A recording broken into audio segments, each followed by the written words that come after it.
Okay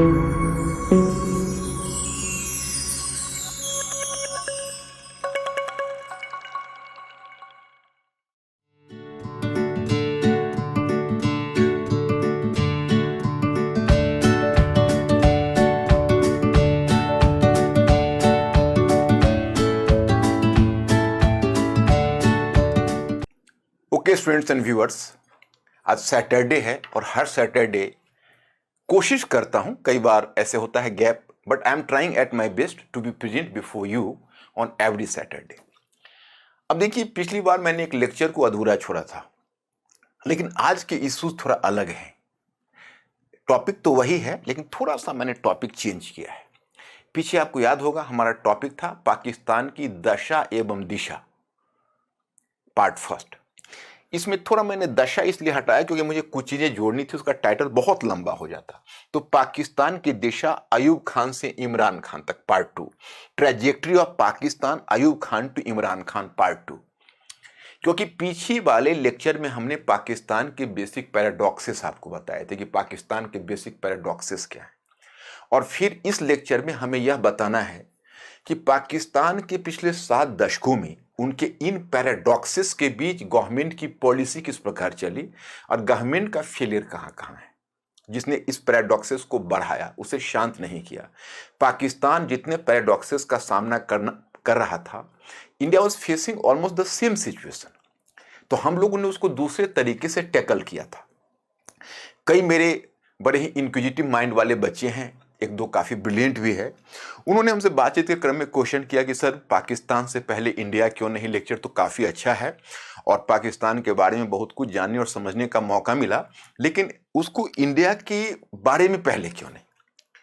तो मैंने बताया कि अच्छा, तुम तो कम से कम समझ रहे होगे कि इसका लेयर्ड मीनिंग क्या है।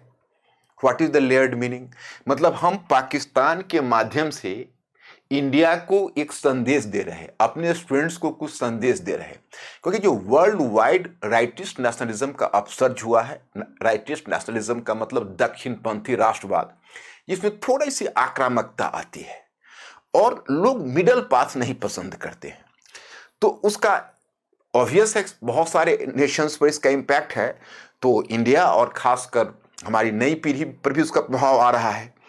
तो कई बार अपने मन में संकल्प विकल्प यह चलता है कि हमने अपने इंडिपेंडेंस के समय अमुक अमुक गलतियां तो नहीं की, हमने लैंग्वेज के मुद्दे पर कहीं बहुत लूज तो नहीं पड़ गए, हम रिलीजन के मुद्दे पर बहुत लूज तो नहीं पड़ गए। कई बार पॉलिसी ऑफ एपिजमेंट, माइनॉरिटी पॉलिटिक्स, बहुत सारे नाम दिए जाते हैं। लेकिन मैं यहाँ पर एक चीज बताना चाहूंगा, माइनॉरिटी पॉलिटिक्स अपना एक अलग चीज है। जो पॉलिटिकल पार्टीज अपने राजनीतिक स्वार्थ की रोटी सेकते हैं, हमें उनसे कोई सिंपैथी नहीं है। परंतु एकेडमिकली अगर हम इन प्रश्न को देखते हैं तो हमें यह पता चलता है कि अब हमारी इकोनॉमिक पॉलिसी कैसी रही, वो तो हम आगे मूल्यांकन करेंगे। हमारे फॉरेन पॉलिसी में भी कुछ दोष हो सकता है, लेकिन हमारी जो सोशल और कल्चरल पॉलिसी थी वो बहुत ही उस समय की परिस्थितियों में सटीक थी। एक तरह से समझिए तो 2 स्टेप ब्रदर्स की तरह इंडिया और पाकिस्तान अलग हुए। हालांकि थे तो अपने ब्रदर्स, लेकिन वक्त ने उन्हें स्टेप ब्रदर बना दिया, अलग अलग रास्ते अख्तियार किए। लेकिन हमने एक रास्ते अख्तियार किए, उन्होंने दूसरे। और आज 7 डेकेड्स के बाद कई बार हमारे मन में संकल्प विकल्प होता है कि यहाँ हमने तो नहीं लूज किया। तो इसलिए जरा अपने स्टेप ब्रदर को देखा जाए, उसका मूल्यांकन किया जाए कि वो पिछले 7 दशकों में उन्होंने क्या पाया और क्या खोया।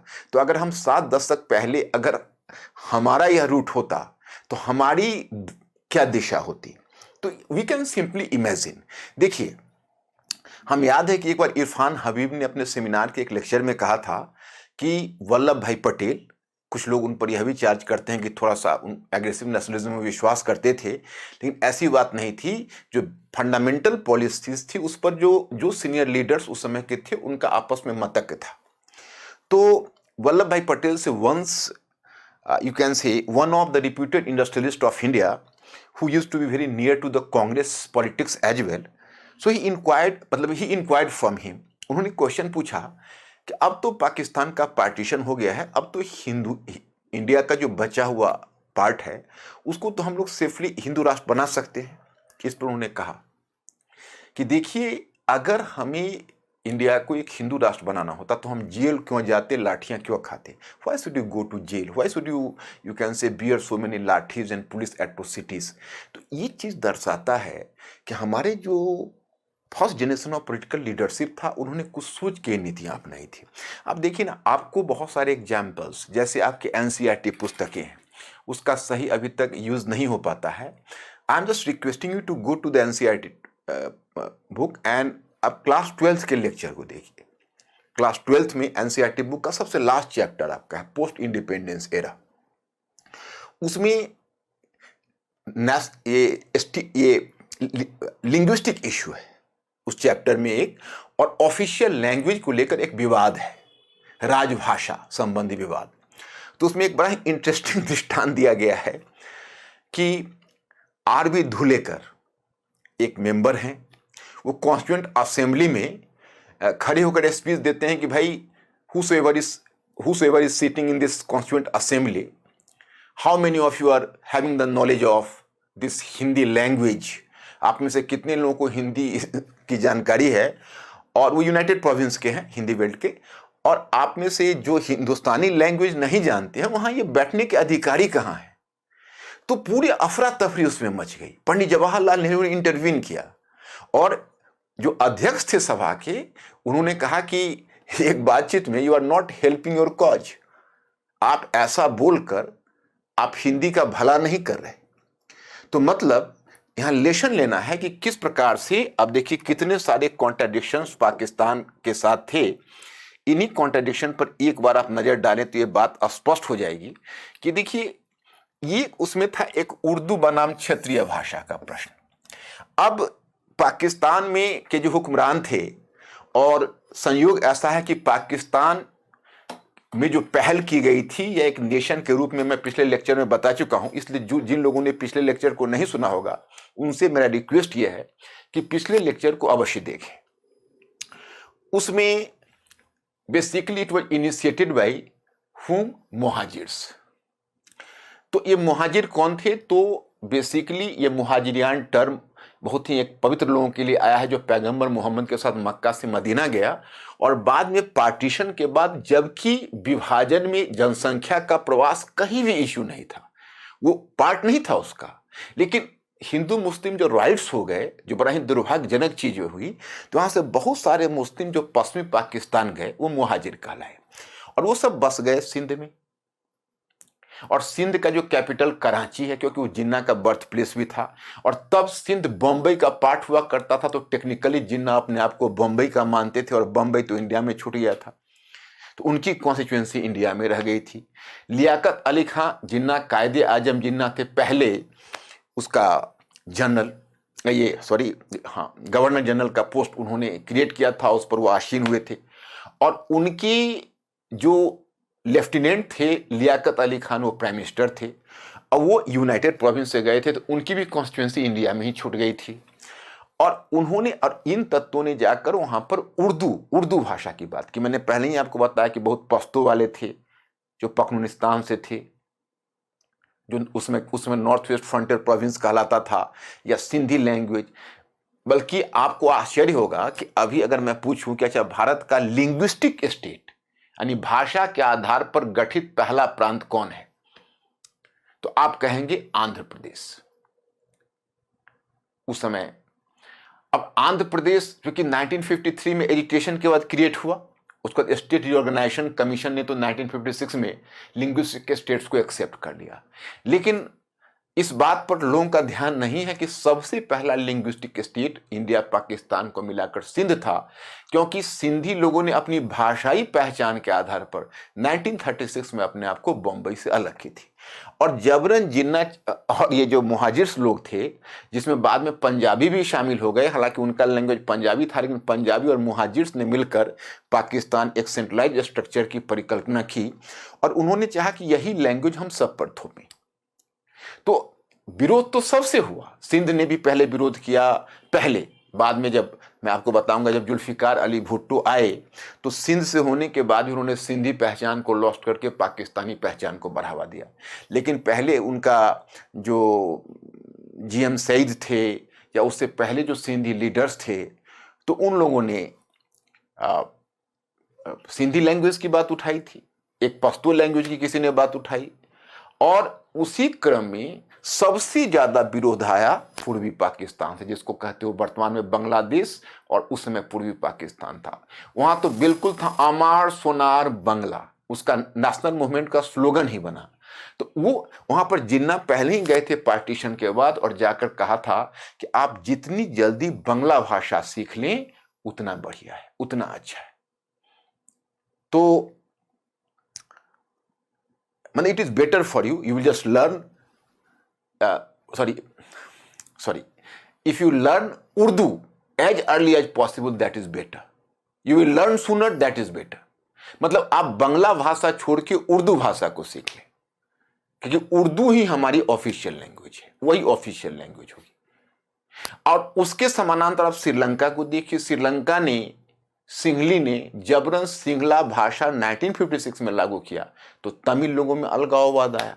तो हमारी पॉलिसी तो बहुत अच्छी थी कि हमने लिंग्विस्टिक स्टेट भी क्रिएट किया राजभाषा के रूप में, हिंदी के साथ दक्षिण वालों और पूर्वी भारत बंगाल वगैरह का डिमांड को देखते हुए, हिंदी प्रदेश के लोगों के डिमांड को देखते हुए हमने फिर अदर लैंग्वेजेज को भी उस समय तरजीह दी। हमने लैंग्वेज थोपने की कोशिश नहीं की, हमने नेशन बिल्डिंग का एक अलग मॉडल, एक अलग आदर्श स्थापित किया। और आगे देखेंगे बांग्ला भाषा को लेकर, जब उर्दू को राजभाषा बनाया गया तो फिर बांग्ला का इतना दबाव पड़ा था कि 1954 में उनको एक बांग्ला को भी एक्सेप्ट करना पड़ा था, लेकिन बात तो भी नहीं सुधर सकी, जिसकी घटना हम आगे बताएंगे। तो मैं एक बार आपको बेसिक कॉन्ट्रडिक्शन के बारे में आपको बता दूं कि बेसिक कॉन्ट्रडिक्शन क्या है। एक कॉन्ट्रडिक्शन है, विरोधाभास है, इस्लामी राष्ट्र बनाम निर्जातीय पहचान। मतलब Islamic state versus ethnic identity, जो मैं आपको पहले ही बता चुका हूं कि एक तरफ, मैं इसको 2-2 मिनट में केवल ब्रीफ कर दूं, कि एक तरफ चाहते थे, जिन्ना ने नारा दिया था और उस समय पूरे नेशनल मूवमेंट के दरमियान मुसलमानों के लिए वो राष्ट्र देना चाहते थे, लेकिन मुसलमानी पहचान के अंतर्गत निर्जातीय पहचान नहीं दब पा रही थी। एथनिक आइडेंटिटी से मतलब है कि उधर पठान थे या अफगान थे, या आप कह सकते हो, या पख्तून थे, वो तीनों एक ही हैं। उधर सिंधी थे, उधर बलूची थे, उधर बंगाली थे, और ये सब एक मुस्लिम पहचान के अंदर नहीं आ पा रहे थे, और ये पहचान से उनको घेरना बड़ी मुश्किल आ रही थी। दूसरी समस्या आ रही थी उर्दू बनाम क्षेत्रीय भाषा, कि वैसे तो उर्दू के विरोध में पहले सिंधी भी खड़े हुए थे और पख्तूनी भी खड़े हुए थे, लेकिन अब आगे चलकर वो समस्या उन लोगों के साथ उतनी नहीं रही, लेकिन बंगला में अमार सोनार बंगला, और अंत में जो उर्दू जिन्ना साहब ने भी थोपने की कोशिश की, या बाकी लोगों ने, जिन्ना के जो उत्तराधिकारी हुए उन्होंने, तो फिर बंगाल में अलगाववाद की प्रवृत्ति को प्रोत्साहन मिला। फिर तीसरा आप देखते हो धर्मनिरपेक्ष राज्य बनाम इस्लामिक राज्य। मैंने बताया है कि धर्म के नाम पर, यानी मुस्लिम पहचान के नाम पर, चाहे आप इस्लाम के नाम पर करें या मुस्लिम पहचान के नाम पर करें, जब ये राष्ट्र बनाने की बात की गई थी वो एक अपॉर्चुनिस्टिक अवसरवादी पॉलिसी थी। और जब एक बार विभाजन हो गया तो फिर जिन्ना चाहते थे कि अच्छा है कि अब पाकिस्तान को हम एक धर्मनिरपेक्ष राष्ट्र बनाए, यानी सेकुलर स्टेट बनाए, लेकिन तब तक काफ़ी देर हो चुका था, क्योंकि उसमें जो रूढ़िवादी तत्व है, जिन्ना का तो डेथ 1948 में ही हो गया 11 सितंबर को, तो उनके डेथ के बाद फिर लियाकत अली खान कुछ समय तक बैलेंस लाने की कोशिश की, 1951 में उनका भी असैसिनेशन हो गया और पाकिस्तान इस्लाम की दिशा में चल पड़ा। हालांकि इस्लामी स्टेट के रूप में औपचारिक स्वीकृति तो 1949 में लियाकत अली खान के समय ही मिल गई थी, लेकिन लियाकत अली खान ने एक बैलेंस बनाना चाहा था कि कम से कम मुस्लिम शरीयत के नियम यहाँ लागू ना हो, लेकिन आगे मैं आपको बताऊंगा कि वह भी लागू हुआ घटना। और बेसिक कॉन्ट्रडिक्शन तो मैं पिछले लेक्चर में आपको डिस्कस कर चुका हूं। नेक्स्ट वन आप देखते हैं प्रजातंत्र बनाम अभिजात्य तंत्र, डेमोक्रेसी वर्सेस ओलिगार्की। ओलिगार्की का मतलब होता है अभिजात्य तंत्र, प्रजातंत्र का मतलब होता है कि सभी को मताधिकार मिले और सभी को समान अधिकार मिले, डेमोक्रेसी। लेकिन आप जानते हैं उसका डेफिनेशन ही कहा जाता है कि democracy is the government of the people for the people and by the people. लेकिन सबसे बड़ी पाकिस्तान के हुक्मरानों के साथ सबसे बड़ी समस्या यह थी कि वो एक पृथक राष्ट्र तो बनाना चाहते थे, लेकिन पृथक राष्ट्र बनाने के बाद भी वह पीपल का राष्ट्र नहीं बनाना चाहते थे, वह एलिट्स का राष्ट्र बनाना चाहते थे। वो चाहते थे जो बड़े बड़े पंजाब के भूमिधारी वर्ग है उनका प्रभाव बना रहे और जो बिजनेस क्लास है उनका प्रभाव बना रहे, but they were not bothering about the common people. This was the basic problem with this so called, you can से, डेमोक्रेसी ऑफ पाकिस्तान. तो इसलिए पाकिस्तान में डेमोक्रेसी टेक्निकली कभी आ भी नहीं पाई, आई तो पेपर पर रही, कॉन्स्टिट्यूशन में रही. बड़े जद्दोजहद के बाद 10 वर्षों के प्रयत्न के बाद पाकिस्तान में कॉन्स्टिट्यूशन बना 1956 तक आकर, लेकिन वह कॉन्स्टिट्यूशन सही मायने में पेपर पर भी 2 साल के लिए ही रह सका, 2 ईयर्स के लिए. क्योंकि 1958 में आप देखते हो कि इस्कंदर मिर्जा को हटाकर जो प्रेसिडेंट होंगे, और इस्कंदर मिर्जा का भी इसमें रोल था, मैं आपको बताऊंगा, और तब आ जाएंगे जनरल अयूब खान जो पावर का पहला टेक ओवर करेंगे.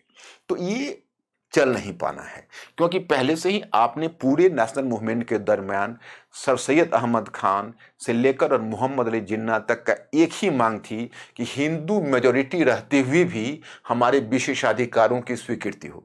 तो उनके मन में जो अपने प्रिविलेजेज की स्वीकृति है, तो वह ऐसा थोड़ा होता है जैसे अगर आप अपने बाहर वालों के लिए डेमोक्रेटिक अनडेमोक्रेटिक हैं, तो आप अपने घर के अंदर वालों के लिए अनडेमोक्रेटिक हो जाएंगे.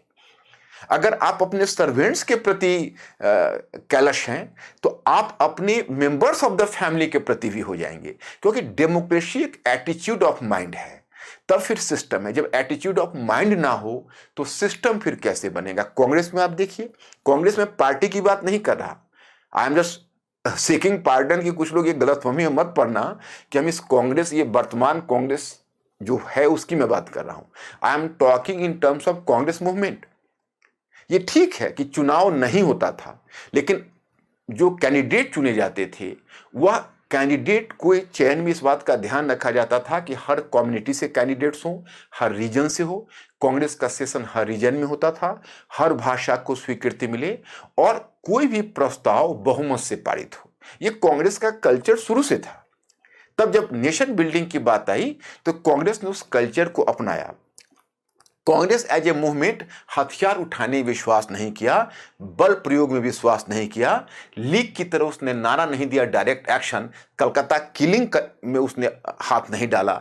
लेकिन वही कांग्रेस गांधी के नॉन वायलेंस के आधार पर पीसफुल मूवमेंट, तो जैसा कि डॉक्टर भीमराव अंबेडकर कहते हैं कि जब आप इस तरह के पीसफुल मूवमेंट या गांधी अगर इस तरह के मूवमेंट आप करते हो तो इससे क्या होता है, कॉन्स्टिट्यूशनल मोरालिटी आती है. तो जो कॉन्स्टिट्यूशनल मोरालिटी यहाँ आई. और नेक्स्ट वन देखते हैं कि अब क्या कॉन्ट्रडिक्शन है, सरकार एवं सेना के बीच हितों की टकराव. अब conflict between civil authority and army, ये पाकिस्तान में शुरू से ही था. देखिए, एक दो तो ब्रिटिश लेगेसी भी थी. आप लोग थोड़ा सा इस बात को समझना, हिस्ट्री में थोड़ा पीछे चलते हैं. जैसे देखिए, हुआ था ऐसा कि जब ब्रिटिश ने अपनी हुकूमत इंडिया में स्थापित की, तो British just started to treat the eastern and northern India separately and north western differently. क्योंकि उत्तर पश्चिम में ब्रिटिश के साथ समस्या क्या थी, उसमें आप जब मॉडर्न हिस्ट्री की पुस्तक पढ़ोगे तो वहां एक टर्म पाओगे, रूसोफोबिया. रूसोफोबिया, रूसोफोबिया क्या है कि रूस अफगानिस्तान के रास्ते भारत की तरफ विस्तार ना करे, तो वह ब्रिटिश के लिए एक हेडेक रहा. जो मैं आपको अफगानिस्तान वाले लेक्चर में, जो मैंने एक लेक्चर दिया हुआ है, आपने सुना है कि अफगानिस्तान वैश्विक साम्राज्यों का कब्रिस्तान, इसमें मैंने आपको बताया हुआ है कि इसको Rudyard Kipling the great game कहता है. The great game, the great game जो ब्रिटेन और रशिया के बीच चल रहा था. तो ब्रिटिश इतने ज़्यादा नॉर्थ वेस्ट के रीजन में कॉन्शियस थे कि वहाँ पर उन्होंने जानबूझकर उसको रिप्रेजेंटेटिव गवर्नमेंट लाने के बजाय उसको जानबूझ के उधर सेंट्रलाइज रखा. तो एक तो लीग को वह लेगेसी मिली नॉर्थ वेस्ट में, जो कि वो सेंट्रलाइज स्ट्रक्चर जो ब्रिटिश के समय थी वो विरासत में उसको मिली, मेंटेलिटी विरासत में मिली. उधर पंजाब से बड़ी आर्मी की रिक्रूटमेंट होती थी और पख्तून क्षेत्र से, तो फिर आर्मी मेंटेलिटी उधर बनी रह गई. That is the one factor. इधर बंगाल में थोड़ी सी डेमोक्रेटिक, बंगाल तो पश्चिम बंगाल जिसको आप कहते हो, ये बंगाल का रीजन तो सबसे पहले अंग्रेजी शिक्षा से लाभान्वित हुआ था, और इसलिए बंगाल रेनेसा भी आप कहते हो. तो बंगाल में तो एक तरह से मॉडर्नाइजेशन का प्रोसेस सबसे पहले आया था. तो जो बंगाली लोग थे वो थोड़ा डेमोक्रेटिकली ज्यादा सोचते थे, नॉर्थ वेस्ट वाले थे वो नहीं सोचते थे, और इनका थोड़ा सा मिलिट्री रुख ज्यादा था. तो ये बेसिक कॉन्ट्रडिक्शन था. फिर मैं आपको बताऊंगा कि अयूब खान जो धीरे धीरे पावर की तरफ बढ़ा, इसकी वजह यह है जो पाकिस्तान की जो आर्मी थी, पाकिस्तान की आर्मी को लग रही थी कि भाई कुल मिलाकर इससे बढ़िया तो इंडिया है, क्योंकि इंडिया ने कुल 3 वर्षों में संविधान बना लिया, ओनली इन 3 years। एंड हमें तो 1 decade के बाद we are not going to make any consensus on the constitution. हमारा तो कॉन्स्टिट्यूशन में, और इतना बड़ा विवाद होने का कारण सिर्फ यही था कि वही सर सैयद अहमद खान और मोहम्मद अली जिन्ना के कल्चर को अपनाते हुए जो पंजाबी और मुहाजिर्स थे, जो नॉर्थ वेस्ट में जो पाकिस्तान में प्रिवेल करते थे, और पाकिस्तान के ब्यूरोक्रेसी और आर्मी में जिनका ज़्यादा वर्चस्व था, वे चाहते थे कि हम बंगालियों को सत्ता में ना आने दें, क्योंकि प्रॉब्लम उनका यह था कि बंगालियों का न्यूमेरिकल स्ट्रेंथ ज़्यादा था। तो डेमोक्रेसी 1 मैन 1 वोट के आधार पर बंगाली उनसे आगे निकल जाते, तो वो चाहते थे बंगालियों को हम दूर रखें। तो इसीलिए पूरे संविधान में वो जुगत लगाते रहे। अंत में आप देखिए 1954 में जब गुलाम मोहम्मद जिस समय ये था प्रेसिडेंट, उसने जब एक रास्ता निकाला जिसको मैंने पिछले लेक्चर में आपको बताया, 1 यूनिट स्कीम। 1 यूनिट स्कीम का मतलब हुआ कि पूरे नॉर्थ वेस्ट के जो अलग अलग प्रोविंस थे, पंजाब, पहले तो 4 प्रोविंस हैं, मैं आपको दिखाता हूं, पहले भी मैं आपको लेक्चर में दिखा चुका हूं। जैसे देखिए पहले थे, जैसे ये आपका बलूचिस्तान है, सबसे बड़ा आप देख रहे हो ज्योग्राफिकली, वैसे तो पॉपुलेशन पंजाब का ज़्यादा है, और ये आपका सिंध का रीजन है, ये नॉर्थ वेस्ट फ्रंटियर प्रोविंस है। और इधर मैं आपको बता दूं कि एक ट्राइबल रीजन है ईस्ट में जो ड्यूरन लाइन के बगल में है, और जिसको मैं आपको बताते हूँ उसको FATA कहते हैं, फेडरली एडमिनिस्ट्रेटेड टेरिटरी। ये जो आप देखते हो यह रीजन पाकिस्तान, इसको अलग बनाकर रखा गया था FATA को, जो अभी भी एक प्रॉब्लमेटिक एरिया है। तो 4 ही प्रोविंस थे, और बाद में चलकर आप देखोगे आगे चलकर ये जो POK का रीजन और ये NWFP और ये गिलगित बल्तिस्तान है जो मैं आपको बताऊंगा। तो गिलगित बल्तिस्तान को उन्होंने नॉर्दर्न टेरिटरी करके एक दर्जा दिया हुआ था। तो प्रोविंस ये 4 थे, तो उन्होंने क्या किया कि इन चारों प्रोविंस को मिलाकर 1 यूनिट स्कीम कायम कर दिया, और उधर जो पूर्वी पाकिस्तान था दोनों का इक्वल वोटिंग बना दिया, इक्वल, ताकि ऐसा ना हो कि कहीं पूर्वी पाकिस्तान हमसे ज्यादा आगे निकल जाए और गवर्नमेंट वह बना ले। तो पूरा जुगत उसमें लग रहा था। तो आर्मी को यह भी लग रहा था कि यार ये हमारी जो सिविलियन गवर्नमेंट है ये कितनी ज्यादा हमारी चीजों को डिले कर रही है, और ये सब काबिल नहीं है, they are not fit for governing Pakistan and giving proper defence to Pakistan. और तीसरा फैक्टर हुआ कि उन्होंने कश्मीर पर अटैक किया।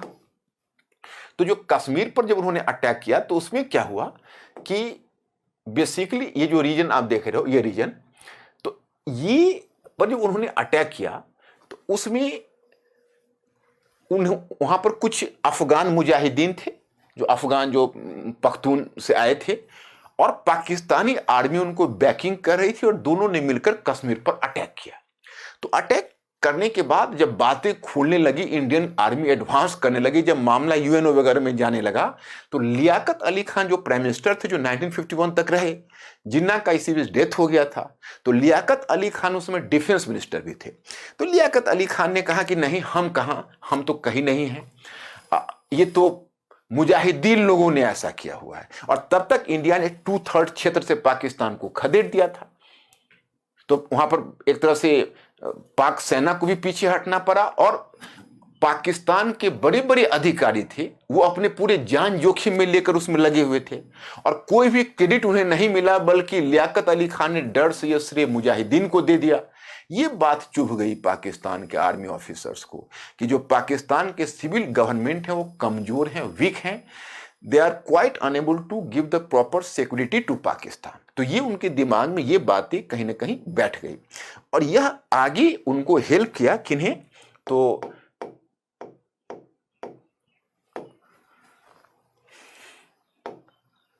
जनरल अयूब खान को 1958 में टेक ओवर करने में। अब घरेलू एवं विदेश नीति के बीच विरोधाभास, contradiction between domestic policy and foreign policy. अब इन दोनों के बीच आप देखेंगे, मैं आपको 3 घटनाएं बताऊंगा, ऐसा 2 घटनाएं विशेषकर, कि पाकिस्तान को अपने घरेलू नीति पर कंट्रोल नहीं रहा, क्योंकि फॉरेन पॉलिसी और डोमेस्टिक पॉलिसी के बीच सिंक्रोनाइज करना पाकिस्तान के गवर्नमेंट के लिए सबसे बड़ी चुनौती थी। तो इनके आलोक में अब थोड़ा सा मैं आपको कहूंगा। सबसे पहले अब कहानी शुरू होती है कि 1956 में पाकिस्तान का संविधान बनकर तैयार होता है, कॉन्स्टिट्यूशन। ये 19 संविधान कॉन्स्टिट्यूशन कितने, तो 1956 में अब ये तैयार होता है। उसके बाद इसमें प्रेसिडेंट का पद मिलता है किन्हीं, तो प्रेसिडेंट का पद मिलता है इस्कंदर मिर्जा को। जो इस्कंदर मिर्जा है उनको इस्कंदर मिर्जा को ये पद मिलता है। और जो मिर्जा हैं वह एक तरह से प्रेसिडेंट बनते हैं, उससे पहले गवर्नर जनरल कहा जाता था। तो ये जो मिर्जा साहब अभी प्रेसिडेंट बने, लेकिन ये थे ब्यूरोक्रेसी से।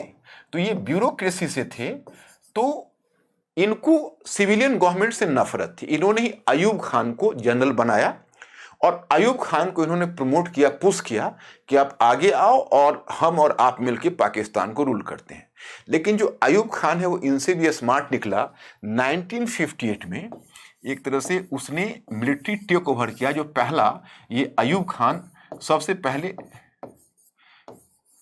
1958 में मिलिट्री टेक ओवर किया, और मिलिट्री टेक ओवर करने के बाद इस्कंदर मिर्जा को यहां से खदेड़ और लंदन निर्वासित कर दिया। और उनके बारे में he has spread so many rumours and tarnished his face so much so कि he could not return to Pakistan again. तो इस्कंदर मिर्जा को सिंध से हटाकर उसने टेक ओवर पहला जनरल अयूब खान ने किया। अब जनरल अयूब खान जब 1958 में आता है तो उसी समय पाकिस्तान की आर्मी ने तय कर लिया कि हमें प्रो अमेरिकन रुख अपनाना है, क्योंकि उधर जो बंगला लोग थे, जो पूर्वी पाकिस्तान की, फॉरेन पॉलिसी में भी उनका दृष्टिकोण अलग था। उनका कहना था कि we have to follow the pro third world policy. हमें तृतीय विश्व तो आप जानते ही, तृतीय विश्व की से हमको ज़्यादा कंसोलिडेट होना है, और विशेषकर जो मुस्लिम वर्ल्ड है उसके साथ हमको बेहतर कंसोलिडेशन बनाना है। आर्मी ने तय कर लिया कि हमें वेपन्स चाहिए और हमें चाहिए फंड, और ये दोनों यूएसए ही कर सकता है, इसलिए यूएसए की तरफ से हमें कोल्ड वॉर ज्वाइन करना है। तो अब पहले भी, वैसे तो मैं आपको बता दूं कि इनकी टेक ओवर से पहले भी पाकिस्तान तो 2 संस्थाएं ज्वाइन कर ही ली थी। जो अब जैसे यूरोप में नेटो था, तो एशिया का नेटो था बगदाद पैक्ट 1955 का, और 1954 का सीटो पाकिस्तान उसका मेंबर बन चुका था, और अमेरिका को अनुमति भी दे चुका था अपना सैनिक अड्डा बनवाने का या एयरपोर्ट बेस बनवाने का। तो ये चीजें तो लगभग हो चुकी थी। लेकिन उसके बाद और भी ज्यादा जनरल अयूब खान जुट जाता है, तो उधर से फंडिंग भी शुरू होती है। और अयूब खान की इकोनॉमिक पॉलिसी कुल मिलाकर अच्छी रही, क्योंकि उसने प्राइवेट सेक्टर को बढ़ाया, और फिर जो प्राइवेट इन्वेस्टर्स है उसको भी पाकिस्तान में स्वागत किया। तो उससे क्या हुआ, थोड़ी सी पाकिस्तान की इकोनॉमी सुधर रही थी। लेकिन फिर जनरल अयूब खान को एक ईगो हुआ। उसको लगा कि कश्मीर में उस समय सिविलियन गवर्नमेंट के कारण हम चुके थे, अब हम आर्मी हैं और पावरफुल हैं। उस समय तो हमें खुले हाथ काम करने का मौका नहीं मिला, अभी हमें खुले हाथ काम करने का मौका मिल रहा। तो उसने सोचा कि अब कश्मीर का जो अंश है, जिसको हम ना तो यूएनओ दिलवा सका ना यूएसए दिलवा सका, तो अब हमें क्या करना है कि हमें खुद कब्जा करना है। तो उसने कश्मीर से उधर घुसपैठ शुरू किया, और उधर से उसने पहले ही लगभग 7000 पीओके, पाकिस्तान ऑक्युपाइड कश्मीर का जो रीजन देख रहे हैं उसको पीओके बोलते हैं, तो पीओके से 7000 मुजाहिदीन को तैयार करवाया, उनको घुसपैठ करवाया, और खुद भी आर्मी, पाकिस्तानी आर्मी के साथ उसने घुसपैठ कर दिया। यह घटना है 1965 की।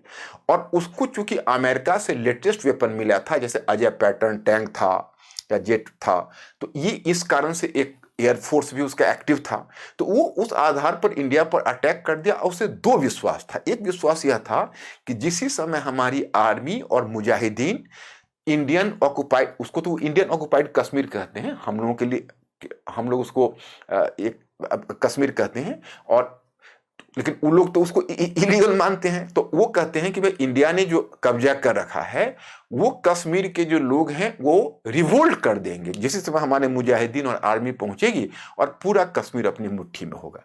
उधर से घुसपैठ शुरू किया, but here he did miscalculation and particularly for the fact that कि 3 years back India had to face the condition of a military debacle with China. हमारा जो चाइना के साथ मिलिट्री डिवेकल हुआ था उससे अयूब खान का मनोबल काफी बढ़ गया था। तो उसने यह स्टेप उठाया, स्टेप तो उठाया लेकिन लेने के देने पड़ गए, क्योंकि लाल बहादुर शास्त्री प्राइम मिनिस्टर थे। पंडित नेहरू अपने इतनी बेहतर समझ के बाद, बेहतर अंतर्राष्ट्रीय पॉलिटिक्स के समझ के बाद जो नहीं कर पाए वो लाल बहादुर शास्त्री ने कर दिखाया। लाल बहादुर शास्त्री ने कहा इंडियन जो ऑफिसर्स है उसके मीटिंग करके, जो मिलिट्री ऑफिसर्स हैं, कि देखिए अगर हम डिफेंसिव वॉर लड़ेंगे तो we will be not in a better position, हमें ऑफेंसिव वॉर लड़ना है, इसलिए पूरे इंटरनेशनल बॉर्डर पर अटैक करिए। तो पूरे इंटरनेशनल बॉर्डर पर अटैक करिए। और चूंकि 3 years बैक चाइना के साथ वॉर हो चुका था इंडिया का, तो चाइना पाकिस्तान के साथ बड़ा ही सीक्रेट कन्नाइवेंस में था और दोनों के बीच तय हो चुका था कि अब जो चाइना है, जिस समय इंडिया नर्वस होकर जब हम कश्मीर पर अटैक करेंगे तो पाकिस्तान को अंदाज नहीं था कि इंडिया इधर वेस्ट से, पंजाब साइड से घुसेगा, इसका अंदाज नहीं था। उसको इस बात का अंदाज था कि India had to penetrate from eastern side, मतलब उसमें तो बांग्लादेश नहीं बना था, ईस्टर्न पाकिस्तान था। और जिस समय इंडिया ईस्टर्न साइड से पेनिट्रेट करेगा उसी समय, और जिस हमारा बॉर्डर इंक्रोचमेंट होगा उसी समय चाइना एक्टिव हो जाएगा कि भाई आपकी जो ईस्ट में मिलिट्री एक्टिविटी बढ़ रही है, इससे हमारे डिफेंस को सुरक्षा का खतरा है। तो इसी बात से पाकिस्तान आश्वस्त था, लेकिन लाल बहादुर शास्त्री ने उसे आउटविट कर दिया, मतलब उसको मात दे दी। वो वेस्ट साइड से अटैक कर दिया। पाकिस्तान तैयार नहीं था, अब पाकिस्तान को डिफेंसिव वॉर लड़ना पड़ा और इंडियन आर्मी जो एयरफोर्स है वो लाहौर तक पहुंच गई। तो अंत में ताशकंद में समझौता हुआ, हालांकि ताशकंद में लाल बहादुर शास्त्री का डेथ भी हो गया, आप जानते हैं। और ताशकंद में वो इंडिया के फेवर में नहीं हो सका, इंडिया थोड़ा मिलिट्री एडवांटेज में जरूर था, लेकिन पता नहीं उस समय रूस का रुख, थोड़ा सा सोवियत रूस का रुख अच्छा नहीं रहा। परंतु उस कहानी की तरफ अभी हम नहीं जा पाएंगे। लेकिन इस घटना के बाद जनरल अयूब खान का प्रेस्टीज पाकिस्तान में काफी कम हो गया। उसके विरुद्ध विशेषकर जो जुल्फिकार अली भुट्टो, उसमें डिफेंस मिनिस्टर था, अपना पूरा ठेकरा उसी पर फोड़ दिया उसके मत्थे। और उस समय तक वो पीपीटी पार्टी नहीं बनाया था, लेकिन 1967 में जे भुट्टो, जिसको आप कहते हो जुल्फिकार अली भुट्टो, उसने एक अपनी पार्टी बना ली जिसका नाम है पीपीपी, पाकिस्तान पीपुल्स पार्टी। और फिर उसने एक तरह से उसने भी प्रेशर बनाया, उधर जो बंगाली लोग थे उनका भी प्रेशर था। तो कुल मिलाकर 1969 में जनरल अयूब खान को अपना पद छोड़ना पड़ा। लेकिन इन्होंने अपना पद तो छोड़ा, लेकिन जो जनरल अयूब खान था उसने इवन आफ्टर लिविंग, जैसे अपना वो पद छोड़ रहा था, लेकिन पद छोड़ते हुए भी उसने यह अपना पावर शिफ्ट कर दिया एक दूसरे मिलिट्री जनरल को, जो तुरंत ही मिलिट्री जनरल हुआ था। उस वॉर के डिवेकल के समय नहीं था, इसलिए उसकी प्रेस्टीज नहीं गिरी थी, और उसका नाम था याहिया खान। तो अब उसने याहिया खान को 1969 में सत्ता सौंप दी। अब याहिया खान आया तो याहिया खान ने एक उल्टा रुख अपनाया। उसने पूरी पाकिस्तान का नेशनल और प्रोविंशियल असेंबलीज को भंग कर दिया, यानी केंद्रीय और प्रांतीय जो विधानमंडल है उसको भंग कर दिया। और फिर उसने एक मार्शल लॉ लगा दिया, चाहा कि पाकिस्तान को हम आर्मी के बल पर दबा दें।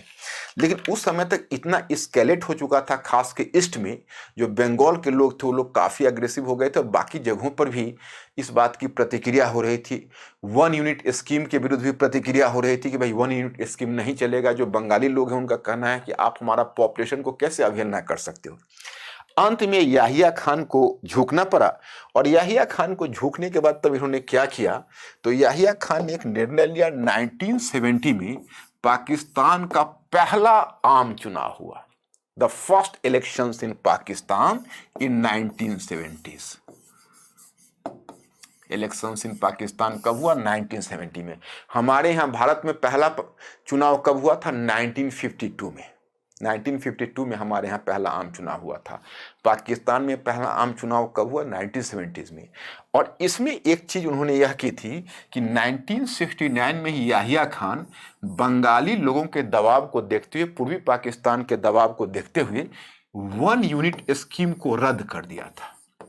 जो 1 यूनिट स्कीम था उसको रद्द कर दिया था। रद्द करने से आशय ये है कि अब फ्री कर दिया था कि सभी प्रोविंस का अलग अलग होगा, और वो जो पहले जो बराबर बंगाल और इनका पूरा पश्चिम का करना, उसकी जरूरत नहीं है। उसको विश्वास था, क्योंकि इंटेलिजेंस ने खबर दी थी, क्योंकि वहां उस समय पूर्वी पाकिस्तान में एक पार्टी का गठन हुआ था। उस पार्टी का नाम था, मैं इसको हिंदी में ही लिख देता हूं, अवामी लीग। क्योंकि दोनों में कभी कभी लिख दूंगा, कोई प्रॉब्लम नहीं है, language is not a problem for you. तो अवामी लीग, तो अवामी लीग पार्टी को नेता कौन थे? तो आप लोग एक नाम सुनिए। अभी आपको मैं पूछूं कि बांग्लादेश का प्राइम मिनिस्टर कौन है? बांग्लादेश का प्राइम मिनिस्टर कौन है? तो जो बांग्लादेश के प्राइम मिनिस्टर हैं, आप देखते हैं कि वो जो प्राइम मिनिस्टर हैं वो है उनका शेख हसीना वाजी। उनके पूज्य पिता थे मुजीबुर रहमान, शेख मुजीबुर रहमान। तो शेख मुजीबुर रहमान उस समय वहां के बांग्लादेश के अवामी लीग के नेता थे। अब चुनाव हुआ तो आश्चर्य क्या है कि पाकिस्तान में पश्चिमी पाकिस्तान और पूर्वी पाकिस्तान मिलाकर जितनी सीटें थी, उसमें पूर्वी पाकिस्तान की सीटें मिलाकर ज्यादा थी सेंट्रल असेंबली में, क्योंकि जनसंख्या उधर ज्यादा थी। तो उधर लगभग सारी सीटें वहां पर अवामी लीग ने जीत ली, जबकि अवामी लीग को पश्चिमी पाकिस्तान में कोई सीट नहीं मिली। पूर्वी पाकिस्तान की सीट पर वो सबसे ज्यादा चुनावी सफलता पाई, और जो जुल्फिकार अली भुट्टो हैं वह देखते रह गए। उनका पाकिस्तान पीपीपी तो अब बहुत पीछे पड़ गया। अब जब ये चुनाव हुआ, ये घटना है 1971 की। शेख मुजीबुर रहमान उस समय वो याहिया खान पाकिस्तान का डिक्टेटर था, मार्शल लॉ इंचार्ज था। उसने जब 1971 का जब चुनाव हुआ 1970 में, तो 1971 तक बात काफी बढ़ गई, क्योंकि स्पष्ट रूप से पश्चिमी पाकिस्तान ने कहा कि हम आपको प्रधानमंत्री का पद नहीं देंगे। वो उसी तरह की बात है my student, just try to understand my students and viewers, कि अगर इंडिया में इलेक्शंस हो, जो सबसे लार्जेस्ट पार्टी हो, उसको अगर कहे गवर्नमेंट कि हम रिजाइन नहीं करेंगे और हम आपको सरकार नहीं सौंपेंगे, तो कैसा रहेगा? आप कैन यू इमेजिन दैट? तो ये कोई नई बात पाकिस्तान के लिए नहीं थी। सर सैयद अहमद खान ने जो आवाज उठाई थी और जिन्ना ने जिस आवाज को आगे बढ़ाई थी, उसी आवाज को पंजाबी और मुहाजिर्स मिलकर आगे बढ़ा रहे थे कि संख्यात्मक क्षमता कोई अर्थ नहीं रखता। We are not giving privilege to numerical strength. आपका न्यूमेरिकल स्ट्रेंथ ज्यादा है, लेकिन वैल्यू पश्चिमी पाकिस्तान का ज्यादा है, इसलिए हम ज्वाइंट पाकिस्तान का प्राइम मिनिस्टर का पद आपको कैसे सुपुर्द करें? अब देखिए, जब जो जैसा बोएंगे वैसा काटेंगे। अब डेमोक्रेसी वहां कैसे आ सकती थी जब आपने चुनाव को ही डिनाई कर दिया? इधर मुजीबुर रहमान और अवामी लीग भी तैयार नहीं था इस सिचुएशन के लिए, और वह मानने के लिए तैयार नहीं था। मुजीबुर रहमान ने एक एजिटेशन छेड़ दिया अवामी लीग ने, और एक सेना बनाई, मुक्ति वाहिनी सेना। इंडिया का भी समर्थन था। समर्थन इसलिए कि मिसेज इंदिरा गांधी थी, बहुत वो आइडियलिस्टिक प्राइम मिनिस्टर नहीं तो देख रही थी, अपने नेशनल इंटरेस्ट को भी देख रही थी। और सबसे बड़ी समस्या इंडिया के सामने थी कि पाकिस्तान की आर्मी ने पूर्वी पाकिस्तान में घुसकर और वहां पर अवामी लीग को दबाने के लिए मुजीबुर रहमान को गिरफ्तार कर नजरबंद कर लिया गया, और उसको दबाने के लिए वहां पर सरकारी आंकड़ा तो 3 लाख लोगों को मरने का है, लेकिन बाद में बांग्लादेश की सरकार ने आगे चलकर अपने रिपोर्ट में प्रकाशित की कि 3 मिलियन लोग इस पूरी उथल पुथल में वैनिश कर गए। समझ सकते हैं कितनी बड़ी ह्यूमन कैजुअलिटीज हुई। तो ये चल रहा था, और कम से कम 10 मिलियन मतलब 1 करोड़ पूर्वी पाकिस्तान का पॉपुलेशन आ गया इंडिया में। अब इंडिया में रिफ्यूजीज या शरणार्थियों की इतनी बड़ी समस्या हो गई कि अब मिसेस गांधी ने वहां पर बहुत ही अच्छे ढंग से उस चीजों को टैकल किया। पहले तो नटवर सिंह भी थे, उनको पहले देश देश उसने मूव किया, और चारों तरफ इसमें चाइना तक को भी उसने जाके संदेश भेजा कि भाई हम क्या करें, इधर ईस्ट में जो बलवा पाकिस्तान कर रहा है वो हमारे सिर पर गिर रहा है, हम कब तक न्यूट्रल रह सकते हैं, हमारे लिए अनलिवेबल हो गया है भाई, हमारे नेबरहुड में इस तरह की चीजें हो रही है, आप ही बताइए। तो वेस्टर्न कंट्रीज से लेकर सभी ने इसकी आलोचना की, चाइना तक ने भी पाकिस्तान के लिए सिंपैथी के शब्द नहीं दिए। ओके, लेकिन फिर भी मिसेस गांधी काफी कैलकुलेटिव थी, वो समझ रही थी कि अभी वॉर नहीं छेड़ना है, क्योंकि उसको चाइना पर भरोसा नहीं था कि उधर ईस्ट में अगर इंडिया की तरफ से कोई इंटरवेंशन हुआ तो उधर से चाइना कहीं पाकिस्तान के बिहाफ से इंटरवेंशन ना कर दे। और बांग्लादेश का, आप पूर्वी पाकिस्तान का तो ज्योग्राफिकल लोकेशन देखते हैं, उस इन्हें इंतजार किया ठंडा गिरने का, जो कोल्ड सीजन होगा तो बर्फबारी हो जाएगी, और बर्फबारी होने पर एक फायदा होगा कि जितनी उधर दर्रे हैं पहाड़ी, वो सब बर्फ से भर जाएंगे, और पाकिस्तान के आर्मी के लिए उधर से चीन की आर्मी के लिए, नॉट पाकिस्तान, चीन की आर्मी के लिए उधर मूवमेंट करना बड़ी मुश्किल हो जाएगा पहाड़ी दर्रों से। तो वही सबसे अच्छा मौका होगा। पाकिस्तान ने खुद मौका दे दिया।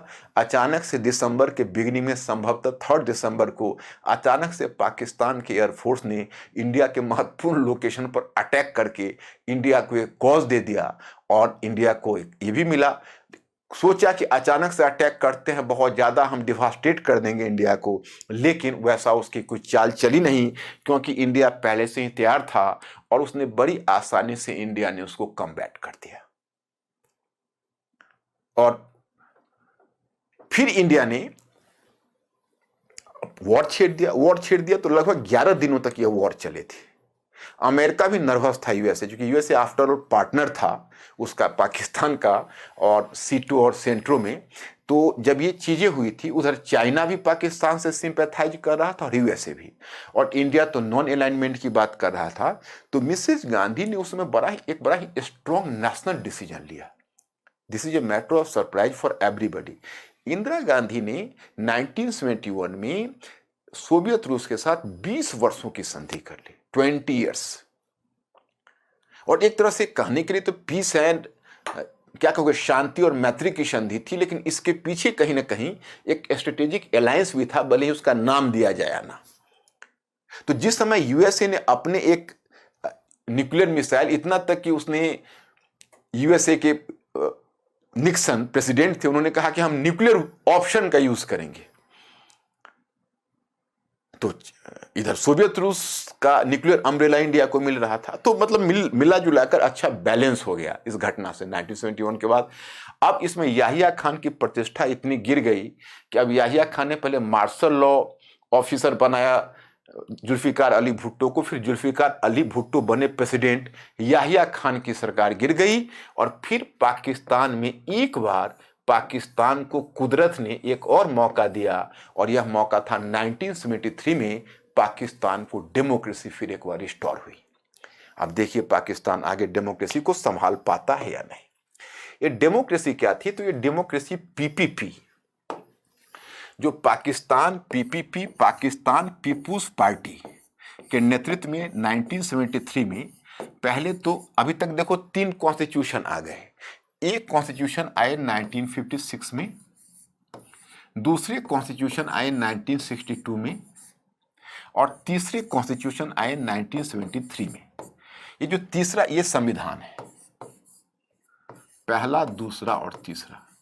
उसके बाद कोई टेक्निकली संविधान नहीं बना है, लेकिन 1973 का जो संविधान है वही बेसिक आउटलाइन है। लेकिन जब भी कोई मिलिट्री डिक्टेटर आया है तो he has try at his best to presidentialize the whole constitution. मतलब उसका मानना था कि हम उसका प्रेसिडेंट के पद को मजबूत बना देता और प्राइम मिनिस्टर के पद को कम कर देता। जुल्फिकार अली भुट्टो ने जो संविधान बनाया था उसमें वास्तविक हेड जो था, एक्चुअल हेड था गवर्नमेंट, वो पीएम था, प्रधानमंत्री। मतलब ये एक तरह से कहिए तो इसने कैबिनेट सिस्टम को इंट्रोड्यूस किया था। और prime ministerial mode of government को, not the presidential form of government. He didn't like presidential form of government. Ayub Khan ने, जनरल अयूब खान ने जो प्रेसिडेंशियल फॉर्म ऑफ गवर्नमेंट 1962 में बनाया था कॉन्स्टिट्यूशन के आधार पर, 1956 के कॉन्स्टिट्यूशन में प्राइम मिनिस्टर को पावर था, प्रेसिडेंट को पावर था, लेकिन प्राइम मिनिस्टर को अच्छे खासे पावर थे जिसको उसने छीन लिए थे।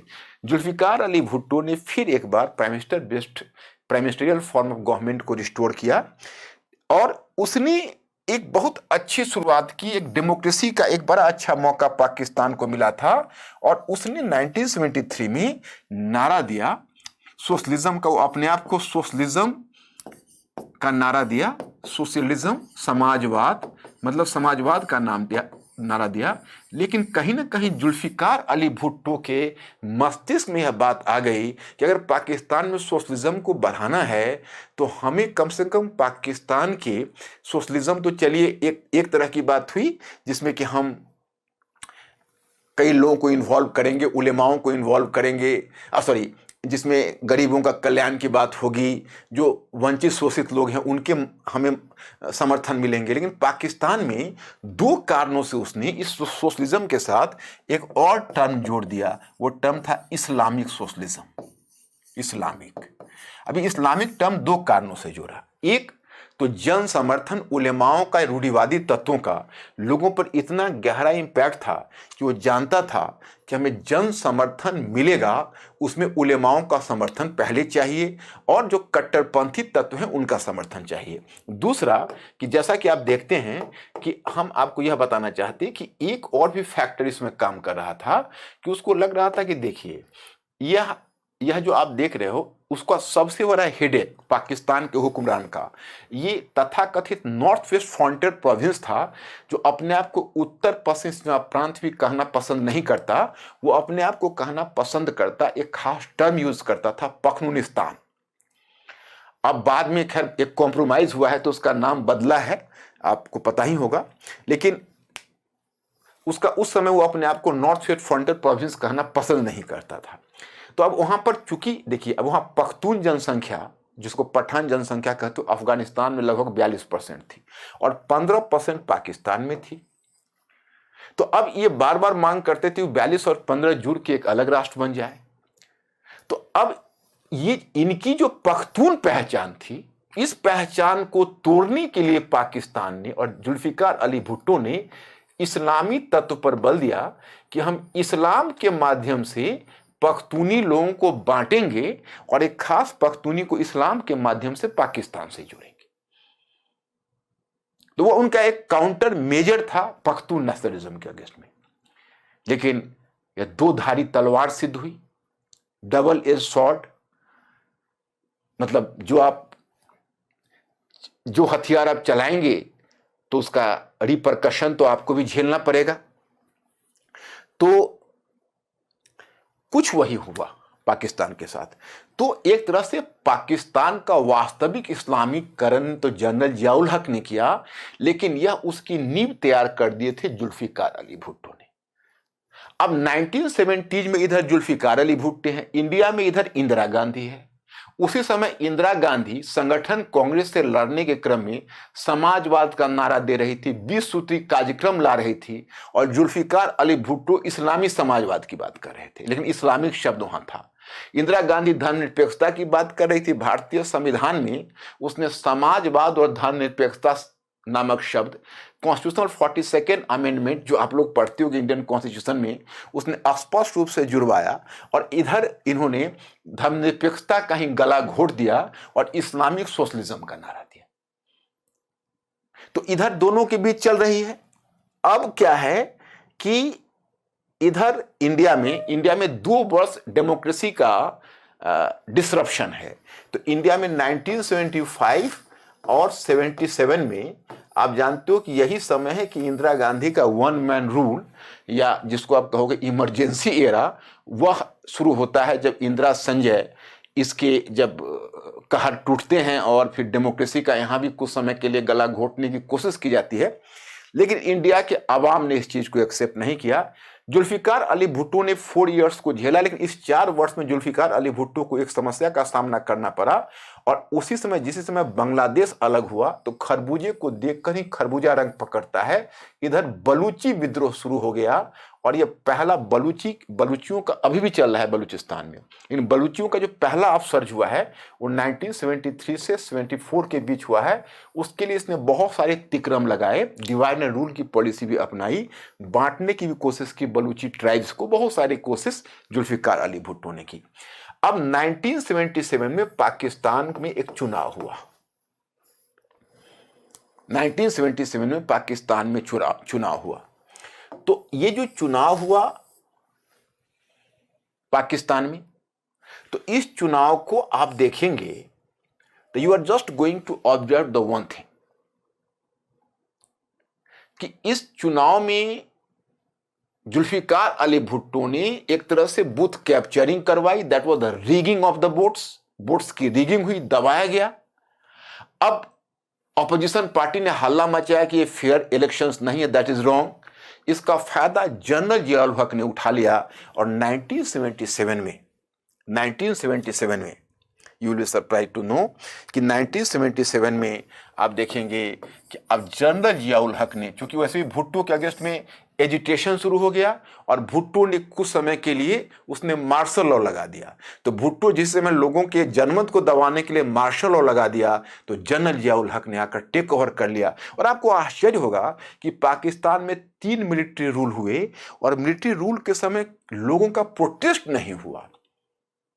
आवाम ने भी मिलिट्री रूल का विरोध उस समय नहीं किया, क्योंकि सिविलियन गवर्नमेंट इतना फेलियर हो चुकी थी, उसका फेस इतना टार्निश्ड हो चुका था कि आखिर आवाम भी उसकी तरफ या उसकी ओर झुकने के लिए सामने नहीं आया। कैन यू इमेजिन दैट कि अपने आप में कितना बड़ा ट्रायल है वहाँ के सिविलियन लीडरशिप के लिए। तो डेमोक्रेसी फिर एक बार चला गया और जनरल जियाउल हक आ गया और the take over by general Ziaul हक।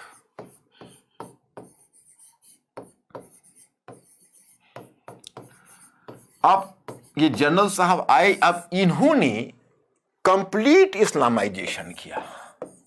कुछ हिंदी कुछ इंग्लिश में जानबूझ के लिख देता हूं ताकि आपको ये ना लगे कि मैं केवल हिंदी केवल। कंप्लीट इस्लामाइजेशन माने पूर्ण रूप से इस्लामीकरण की नीति इसने शुरू की। कैसे? तो इसलिए मुस्लिम शरीयत लॉ लागू किया। क्या? तो इसको शरीयत लॉ कहोगे, शरिया लॉ भी बोलते हैं इंग्लिश में, शरीयत लॉ। ये शरीयत कानून क्या होता है तो मैं यहाँ डिटेल्स में तो आपको नहीं बता पाऊंगा। इतना ही जानिए कि पैगंबर मोहम्मद की जो वाणी है, संकलित जो उनका उपदेश है वो कुरान में है। उसके बाद उनकी जो वाणी बहुत बाद में चलकर संकलित हुई है, जो उनके विभिन्न चीज़ों पर उनके विचार हैं, वो हदीस के रूप में। तो कुरान, हदीस, एक होता है इज्मा और चौथा होता है कयास। ये 4 के आधार पर मुस्लिम शरीयत बनते हैं, लिखे जाते हैं मुस्लिम शरीयत। और मुस्लिम शरीयत तो बने थे बहुत पहले, शुरू तो की थी मदीना के जो उलेमा हैं उनको, और बाद में बहुत सारे, जैसे आप देखोगे मुस्लिम शरीयत मध्यकालीन राज्यों में लागू होती थी। फिर बाद में आधुनिक युग में बहुत सारे राज्यों ने, जैसे सऊदी अरेबिया वगैरह है, तो उसने मुस्लिम शरीयत की बात की। पाकिस्तान में इससे पहले इस्लामिक स्टेट शब्द का प्रयोग करते थे, लेकिन मुस्लिम शरीयत को लागू करने से परहेज करते थे। अब इसकी वजह क्या थी, मैं एक वजह बताता हूँ। ये प्रक्रिया शुरू हुई इस्लामीकरण की कहाँ से? तो जुल्फिकार अली भुट्टो के समय से। और इसमें मुख्य रूप से काम किसने किया? तो जनरल जियाउल हक ने किया। अब you are a bit curious to know that कि आखिर जनरल जियाउल हक इतना आगे बढ़ गया, उससे पहले जुल्फिकार अली भुट्टो ने इतना खुल कर किया। देखिए, एक फैक्टर बनता है पूर्वी पाकिस्तान। पूर्वी पाकिस्तान जो ईस्टर्न पाकिस्तान था, वो ईस्टर्न पाकिस्तान जब पाकिस्तान के साथ था, अब वो बांग्लादेश हो गया। अमार सुनार बंगला उसका नारा था। ईस्टर्न पाकिस्तान में जब पाकिस्तान में था तो उसमें माइनॉरिटी का प्रोपोर्शन था 23%। अब उसके अलग हटने के बाद माइनॉरिटी का पॉपुलेशन कम होकर आ गया अल्पसंख्यक समूह का 3%। तो पहले तो उनको हिच था कि उनके पॉपुलेशन का 1/5 से ज्यादा लोग अल्पसंख्यक थे तो शरीयत लगाने में कहीं ज़्यादा विरोध होता, और सबसे पहले तो ईस्ट पाकिस्तान ही करते। अब ईस्ट पाकिस्तान के निकलने के बाद वहाँ के हुक्मरानों के हाथ खुल गए, जो भी थोड़ी बहुत धर्मनिरपेक्षता की नीति का पालन कर रहे थे उसका कब्र खोद दिया और हो गया इस्लामीकरण। हुदूद कानून, इस्लाम में एक होता है हुदूद लॉ, वो लागू हुआ, जिसमें पब्लिक फ्लॉगिंग की जाती है, जैसे किसी को बीच चौराहे पर खड़े करके चाबुकों से पिटाई करो, वो सब मिडिवल एज का दंड है। एम्पुटेशन, अंग भंग कर देना सजा के रूप में, पब्लिक उसको मतलब पब्लिकली उस पर स्टोनिंग की जाती है, मतलब पब्लिक प्लेस पर खड़ा होकर कुछ ऐसे अगर अपराध के लिए उनको लोग पत्थर मार के, जिसको कहते हो, उसको उस तरह के का दंड देना, इसको बोलते हैं हुदूद लॉज के तहत। और उसमें एक बात और भी एक थी, उसमें जैसे जकात और उस्र, इस्लाम में 4 प्रकार के कानून होते थे, जजिया, जकात, खराज। खराज, उस्र, जजिया, जकात। तो जो खराज है और खम्स, एक खम्स भी होता था, तो खम्स तो खैर वॉर बूटीज का बंटवारा था, तो उसका कोई स्कोप ही नहीं है। जजिया खुला हुआ कोई नहीं लगा सकता, कम से कम मॉडर्न एज में। तो जो जकात है वो जकात का है, जो धनी मुस्लिम है वो धनी मुस्लिम अपने इनकम का एक भाग दें पुअर मुस्लिम के कल्याण के लिए। तो उसमें क्या है कि स्टेट लॉ के रूप में और स्टेट टैक्स के रूप में उसने इम्पोज कर दिया। तो इस मुद्दे पर सिया लोगों ने विरोध किया। सिया लोगों ने कहा कि भाई अब ये चीजें तो नहीं होंगी, दैट इज रॉन्ग। सिया लोगों का ये कहना था कि भाई हम कैसे इसको बर्दाश्त करेंगे, क्योंकि सिया लोगों में दूसरा लॉ था, उनमें यह है कि हम स्टेट को नहीं देंगे, अगर हम इस तरह का वेलफेयर के लिए देना है तो हम सामान्य लोगों को देंगे, मतलब जो निर्धन हैं उनको, मुस्लिम को हम हेल्प करेंगे, but not through the agency of the state, we are not bound to go through the verdict of the state. तो इस आधार पर उन्होंने प्रोटेस्ट किया। अंत में जनरल जियाउल हक को उन्हें छूट भी देनी पड़ी, कुछ मॉडिफाई करना पड़ा। लेकिन एक सिया है, दूसरा है अहमदिया। सबसे बड़ी बात तो पाकिस्तान में अहमदिया के साथ हुई। देखिए अहमदिया, आप अगर देखोगे इंडिया में सोशल रिलीजियस रिफॉर्म्स मूवमेंट, तो जिस समय अलीगढ़ मूवमेंट शुरू हुआ था, लगभग उसके थोड़ा ही बाद 1889 में गुलाम अहमद एक हुआ करते थे, पंजाब का एक जगह था कादिनी, तो कादियान, तो कादियान में उन्होंने एक नया धर्म चलाया था, उसको कहते हैं अहमदिया। वो अपने आप को इस्लाम की शाखा मानता था और गुलाम अहमद भी अपने आप को इस्लाम के अंतर्गत मानते थे, लेकिन इस्लाम अहमदिया को एक हेरेटिक मानता है, मतलब कि वो धर्म विरोधी। तो 1953 में सबसे पहले अहमदिया पर MTKN वगैरह जैसे संगठन थे, उन्होंने हमला करना शुरू किया, कहा कि अहमदिया को इस्लाम से हटाएं, इस्लाम का पार्ट वो नहीं है।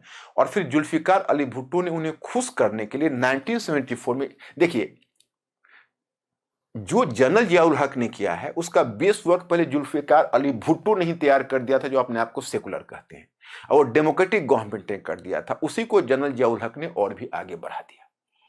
ओके, अब उसके बाद नेचुरली आप कह सकते हो कि पाकिस्तान का कंप्लीट इस्लामाइजेशन शुरू हो गया। 1974 में अहमदिया को हेरेटिक घोषित कर दिया गया, इधर मुस्लिम शरीयत लॉ लागू हो गए। जनरल जियाउल हक ने प्रोत्साहित किया आर्मी ऑफिसर को भी, आप बड़े बड़े बियार्ड रखिए और अपने आप को धार्मिक रंग देने की कोशिश करिए। और उसी समय एक और भी चीज हुई है, जैसे मैं तो इतिहास के माध्यम से जो बाकी विषयों का ज्ञान प्राप्त करने का नजरिया इसलिए रखता हूं क्योंकि इतिहास एक बिग पिक्चर देता है। आप अगर मान लीजिए इंडिया और पाकिस्तान की फॉरेन पॉलिसी ही पढ़ेंगे तो किसी खास एरा को पढ़ेंगे, लेकिन मैं कहूंगा कि प्रिसाइजली जब हम बिग पिक्चर की बात करते हैं हम तो छोटे छोटे डिटेल्स में नहीं जा सकते, बट आई थिंक कि once you are having the big picture तो फिर हमारा क्लोज स्टडी, जिसको तुम वर्टिकल स्टडी कहते हो, वो करना बहुत आसान हो जाता है। अगर हमारे पास बिग पिक्चर है तो एग्जाम में कभी हमारी कलम रुक नहीं सकती। It's my own perception. तो इसलिए मैं आपसे यह कह रहा हूं कि अगर एक बिग पिक्चर लेते हैं तो आपको यह फॉरेन पॉलिसी में पता होना चाहिए कि वही समय है कि 1979 में सोवियत रूस की सेना घुस गई अफगानिस्तान में। कोल्ड वॉर चल रहा था। अब यह मत पूछना है सर कोल्ड वॉर पर एक लेक्चर दीजिए। तो कोल्ड वॉर चल रहा था, सोवियत रसिया अफगानिस्तान में घुस गया। मैं पीछे अफगानिस्तान में आपको बता चुका हूं। अब फ्रंट लाइन स्टेट के रूप में पाकिस्तान चाहिए यूएसए को। यूएसए तुरंत आगे आया और यूएसए ने पाकिस्तान को इन्वॉल्व किया और जनरल जियाउल हक सेवा के लिए तैयार हो गया, क्योंकि वो तो अपॉर्चुनिटी खोज ही रहा था। और अपॉर्चुनिटी खोजने की बात नहीं, एक और भी मैं चीज आपको बता दूं। देखिए, ये है, मान लीजिए डूरंड लाइन है, मान लीजिए कि डूरंड लाइन है ही, तो डूरंड लाइन को तो हमेशा अफगानिस्तान चैलेंज करता था। तो पाकिस्तान की पॉलिसी रही थी कि अफगानिस्तान में हमारा कोई फ्रेंडली गवर्नमेंट रहे, तो हमारा कोई फ्रेंडली गवर्नमेंट रहे, वो उनकी कोशिश हमेशा रहती थी। तो अब उनका फ्रेंडली गवर्नमेंट अफगानिस्तान में कैसे रहे, that was a very important thing. कैसे रहे, क्योंकि हर बार तो ऐसा मौका नहीं मिलता। अब क्या हुआ, जो सोवियत जब अफगानिस्तान को पेनिट्रेट करता है, तो उसने अफगानिस्तान में एक एक कम्युनिस्ट गवर्नमेंट को स्टैब्लिश कर दिया, प्रो रशियन गवर्नमेंट को, और अपनी आर्मी से उसको प्रोटेक्ट कर दिया। अब पाकिस्तान के वैसे भी हाथ पांव फूल रहे थे कि ये गवर्नमेंट तो सबसे पहले डूरंड लाइन को चैलेंज करेगी। तो पाकिस्तान तुरंत तैयार हो गया यूएसए के साथ खड़ा होने के लिए। उसका भी अपना इंटरेस्ट था कि भाई हमारा बॉर्डर इनसिक्योर हो जाएगा। और तब क्या हुआ कि अमेरिका, मैंने आपको बताया कि एक हाथ में कुरान और दूसरे हाथ में गन लेकर खैबर दर्रे के पास जो अमेरिकन जो सेक्रेटरी, डिफेंस सेक्रेटरी जो ब्रेजेनिस्की था, उसने स्लोगन दिया था कि यह आपको आजाद करेगा। तो अब वहां के बहुत सारे जो मुजाहिदीन थे उनको वॉर में लगा दिया गया, और मुजाहिदीन बनने का जो रिक्रूटमेंट का जो खजाना है वो पाकिस्तान बन गया। और विशेषकर नॉर्थ वेस्ट फ्रंटियर प्रोविंस है, वो फेलो फीलिंग की भावना के आधार पर यहां पर बन गया रिक्रूटमेंट एजेंसी। यहां से उलेमा तत्व, जो कट्टरपंथी लोग थे, जो रूढ़िवादी एलिमेंट्स थे, जो मुजाहिदीन थे, वो बड़ी संख्या में इस वॉर अगेंस्ट इन्वेडर्स में जाने लगे। इसको एक होली वॉर का नाम दे दिया गया, पवित्र धर्म का। अब पाकिस्तान का और भी तेजी से इस्लामीकरण हो गया इस रशियन के बाद। अब इसके बाद आगे आप देखिए क्या होता है। तो ये तो चल रहा, इंडिया उस समय न्यूट्रल ही रहा था इस पूरे प्रकरण में। अब इसके बाद आती है बात कि जनरल जियाउल हक जब तक रहता तब तक वह सत्ता किसी सिविलियन गवर्नमेंट को नहीं सुपुर्द करता। और फिर वो प्रेसिडेंट, वो 1985 में एक सुधार लाया, और अपने सुधार लाकर अपने आप को उसने चाहा कि उसका फिर एक बार हम संविधान में प्रेसिडेंट के पावर को बढ़ा दिया, और फिर अपने प्रेसिडेंट के पद के युग अपने आप को बनाने लगा। 1985 में उसने रिफॉर्म्स लाए, और वह आकर खुद सत्ता में विराजमान हो गया। लेकिन कुदरत को यह बहुत बात नहीं लिखा हुआ था, शायद सिचुएशन को मंजूर नहीं था, और 1988 में एक प्लेन क्रैश में उसका अचानक डेथ हो गया। अब उसका अचानक डेथ हुआ, हालांकि उस पर भी कई तरह के मिस्ट्रीज हैं, बट गॉड नोज उसमें क्या है, वो कोई एस्टेब्लिश थियरी नहीं है। कॉन्स्पिरेसी थियरी भी आती है, लेकिन वो बहुत एस्टेब्लिश नहीं है। तो जब जनरल जियाउल हक सीन से हटा, तो फिर पाकिस्तान में एक डेमोक्रेसी की बात हो गई। हाँ, बीच में एक कथा थोड़ा मिसिंग हो गई, उसको मैं आपको स्पष्ट कर देता हूँ। 1977 में जब उसने जुल्फिकार अली भुट्टो को हटाया था, तो केवल हटाया नहीं था, जुल्फिकार अली भुट्टो को उसने जेल में डाला। पहले तो जेल में डाला, फिर उसके अगेंस्ट में एक चार्ज को फैब्रिकेट किया, एक चार्ज बनाया, चार्ज एसेसिनेशन का। मैंने कहा कि एक पॉलिटिकल राइवल की इसने हत्या कर दी है, उस पर मर्डर केस, मतलब कर सकते हो एसेसिनेशन की केस का मामला बनाकर, और उसको दे दिया 1979 तक डेथ सेंटेंस। उसको डेथ सेंटेंस मिल गया। अब हमें आश्चर्य है, नहीं आश्चर्य नहीं है, सॉरी, आश्चर्य क्यों होगा, आश्चर्य नहीं है, लेकिन थोड़ा सा क्यूरियोसिटी है कि इंडिया में उस समय इंदिरा गांधी गवर्नमेंट जा चुकी थी, क्योंकि इमरजेंसी के बाद इंदिरा गांधी चुनाव हार चुकी थी, और इंडिया का कल्चर कुछ अलग था। हम लोग जब बचपन में थे और जब अपने बुजुर्गों को बात करते देखते थे, तो इमरजेंसी का थोड़ा थोड़ा स्मृति में है, जो लग रहा था कि कुछ दमन हो रहा है, जो हो रहा है बहुत गलत हो रहा है। पिताजी को देखते थे और बाकी लोगों को देखते थे, जो अंकल लोग थे, उन लोगों का आपस में कन्वर्सेशन होता था, अपने विचार देते थे कि भाई क्या होना चाहिए, नहीं होना चाहिए, ये कहीं मिलिट्री रूल लागू ना हो जाए पाकिस्तान की तरफ। बहुत सारे बचपन में के दिमाग में तो समझ में नहीं आता था, लगता था कुछ हलचलें मची हुई है।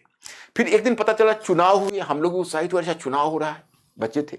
फिर हुआ क्या, इंदिरा गांधी हार गई, लोग में उत्साह देख रहे थे, जैसे डेमोक्रेसी, लोग स्लोगन शाउटिंग कर रहे थे गांव तक में भी और टाउन्स में भी। तो अब लग रहा था कि भाई बहुत बड़ी बात हो गई। अब उसके बाद सुन रहे थे पेरेंट्स की, पता नहीं अब इंदिरा गांधी को मतलब कैसा ना हो, कहीं ऐसा ना हो कि कोई पेनलाइज किया जाए इंडिया में और ऐसा हो। But you are surprise to know that हमने राम जेठमलानी को जब सुना जयपुर लिटरेचर फेस्टिवल में, चूंकि वो उसमें पार्टी थे और राम जेठमलानी उसमें एक्टिव थे, कुछ आप कह सकते हो कि इंटरलोक्यूटर के तौर पर भी काम किया था दोनों, चूंकि उसमें जो जनता पार्टी गवर्नमेंट बनी थी। तो राम जेठमलानी ने अपनी स्पीच के दरमियान वहां बताया कि जो नेतागण थे उनका और कुछ कहना नहीं था। मतलब ये मेरा विचार नहीं है, आई एम सॉरी, क्योंकि मैं कोई बुक में नहीं पढ़ा है, मैंने राम जेठमलानी का वो लिटरेचर फेस्टिवल में सुना था कि उनका सिर्फ ये कहना था कि एक बार उन नेशन से माफी मांग ले, वो बरी हो जाएंगी, हमें कोई उनके अगेंस्ट में ग्रज नहीं है।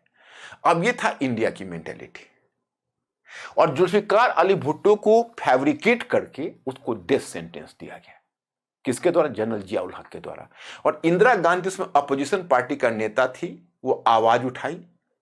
बेनजीर भुट्टो और उसकी मां पूरी दुनिया में गुहार कर रही थी कि मेरे पति निर्दोष हैं, उनको बचाया जाए, कहीं से कोई हेल्प नहीं मिला।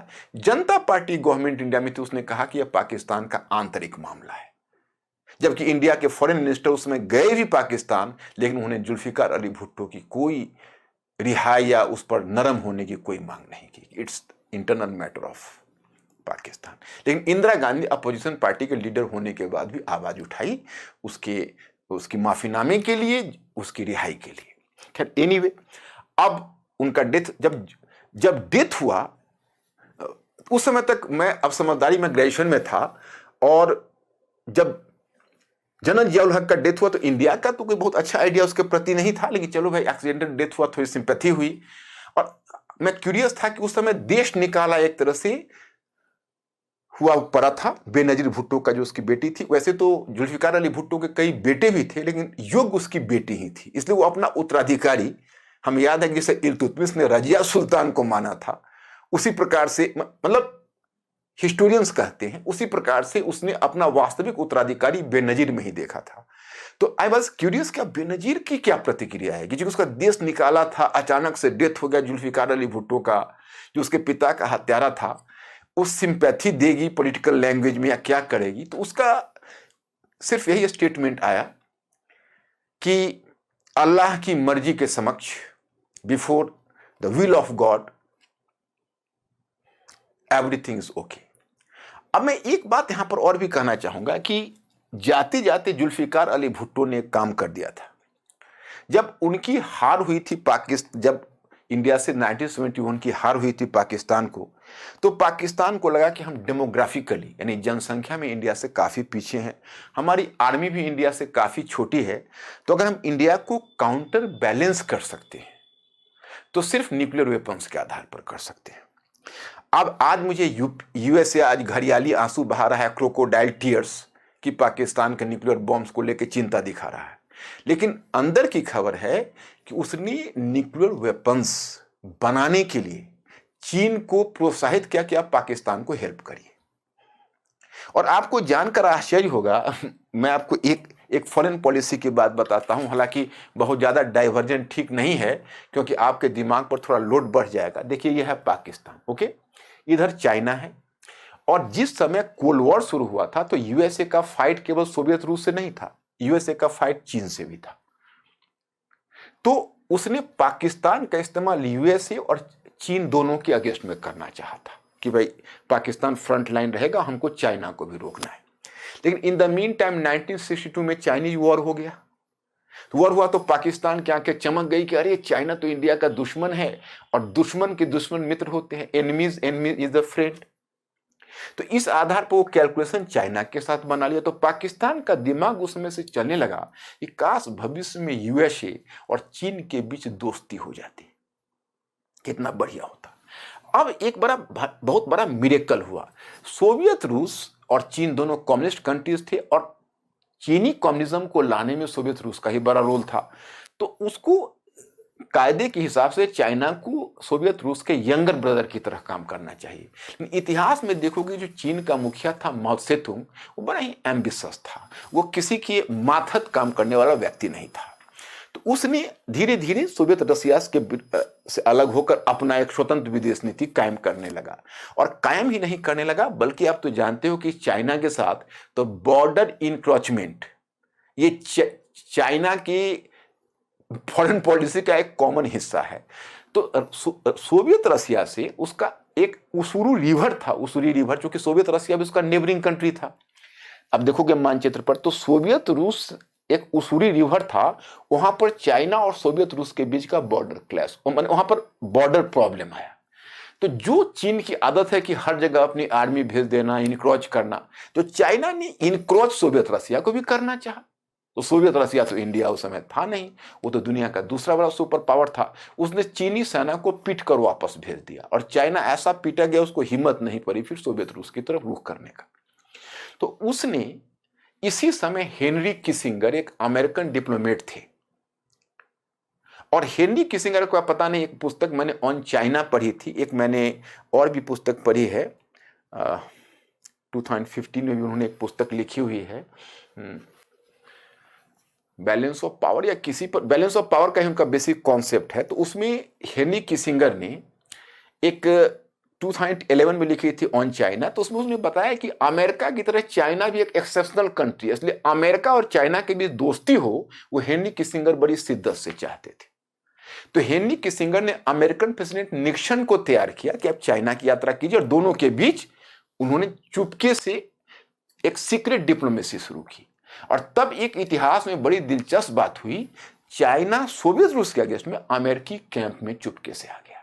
पाकिस्तान ने खुलकर ताली बजाई, जो कि पाकिस्तान के फॉरेन पॉलिसी का एक बहुत बड़ा सक्सेस था। और तब यूएसए ने, निक्सन ने कहा, क्योंकि निक्सन भी अपमानित महसूस कर रहा था, बांग्लादेश के गठन के बाद 90,000 पाकिस्तान की सेना ने यहां समर्पण कर दिया था पूर्वी पाकिस्तान में, और जुल्फिकार अली भुट्टो को आना पड़ा था शिमला एग्रीमेंट के लिए। यूएसए के लिए बड़ा अपमानजनक बात थी। उसने तुरंत, यूएसए ने चाइना को थोड़ा सा प्रोत्साहित किया कि आप उनको परमाणु हथियार बनवाइए, और चाइना उसको परमाणु हथियार की पूरी तैयारी करवा दी। अब न्यूक्लियर वेपन्स उसने बनाए, तो अब वो चाह रहा है काउंटर बैलेंस करना। जुल्फिकार अली भुट्टो का स्टेटमेंट था कि if it is needed you will eat grasses, even go for hunger, but you will manufacture nuclear weapons। मतलब उसका यह कहना था कि अगर जरूरत होगी तो हम घास खाएंगे, हम भूखे रहेंगे, लेकिन परमाणु हथियार जरूर बनाएंगे, क्योंकि परमाणु हथियार बहुत ही कॉस्टली अफेयर होता है, और जो पाकिस्तान की इकोनॉमी है वो अलाउ नहीं करती। एक तो यह भी मत है, सऊदी अरेबिया जैसे कुछ प्रॉस्पेरस कंट्रीज को इकोनॉमिक असिस्टेंस भी मिला, और उसने उसको एक इस्लामिक बॉम्ब का भी नाम, जो उसका QA खान था जिसने उसका चीफ साइंटिस्ट, उसने उसको इस्लामिक बॉम्ब का भी नाम दिया। जो भी हो, व्हाट एवर में भी, उसने अपना परमाणु हथियार बनाया, और अमेरिका के नाक के नीचे इसकी मिलीभगत से वो बनी इंडिया को काउंटर बैलेंस करने के लिए। और उसके बाद पाकिस्तान की पॉलिसी हो गई कि इधर मुजाहिदीन से घुसपैठ करो इंडिया में, और इंडिया को बैलेंस न्यूक्लियर हथियार से करो, क्योंकि कन्वेंशनल वेपन्स में तो इंडिया से हार चुके थे, 65 में भी, 71 में भी, 71 में बुरी तरह हारे थे। तो उनको अब लग रहा था कि बस एक balance of terror nuclear weapons करेगा, और एक हम बड़ा ही एक लो इंटेंसिटी वॉर हमारे जो मुजाहिदीन है वो चलाएंगे। तो वही उसकी स्ट्रेटेजी रही। और उसके बाद जुल्फिकार अली भुट्टो को हटने के बाद भी पाकिस्तान की आर्मी ने 3 चीजों पर नियंत्रण बनाए रखा। कहा 3 चीजें हमारे अंदर रहेगी। एक संगठन ISI का आपने नाम सुना होगा, आपको जिज्ञासा होगी, जिस समय कश्मीर में 1947 में पाकिस्तान हारा था इंडिया के हाथों, उसी समय कश्मीर के मुद्दे पर उसने एक इस तरह के संगठन बनाने की एक निर्णय लिया, क्योंकि उसको लगा कि हमारे इंटेलिजेंस का भी फेलियर है। तो इसलिए 1948 में इस संगठन को बनाया, लेकिन 1948 में बनने के बाद भी ये संगठन बहुत एक्टिव नहीं था। एक्टिव हुआ यह जनरल जियाउल हक ने इसको बनाया। 1980s में ISI बहुत ज्यादा एक्टिव हो गया, बहुत साधन संपन्न हो गया। अफगानिस्तान वाले मुद्दे पर भी उसकी एक्टिविटी हो गई। अब आर्मी और ISI ने 3 इशू अपने हाथ में ले लिया, जो पाकिस्तान के सिविलियन गवर्नमेंट के हाथों में इशू नहीं रहेंगे।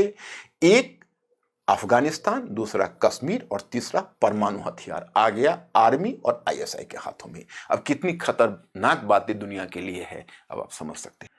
अब जनरल जियाउल हक को दृश्य पटल से यानी सीन से हटने के बाद फिर एक बार पाकिस्तान में डेमोक्रेसी आई, और वो डेमोक्रेसी आई 1988 में चुनाव हुआ।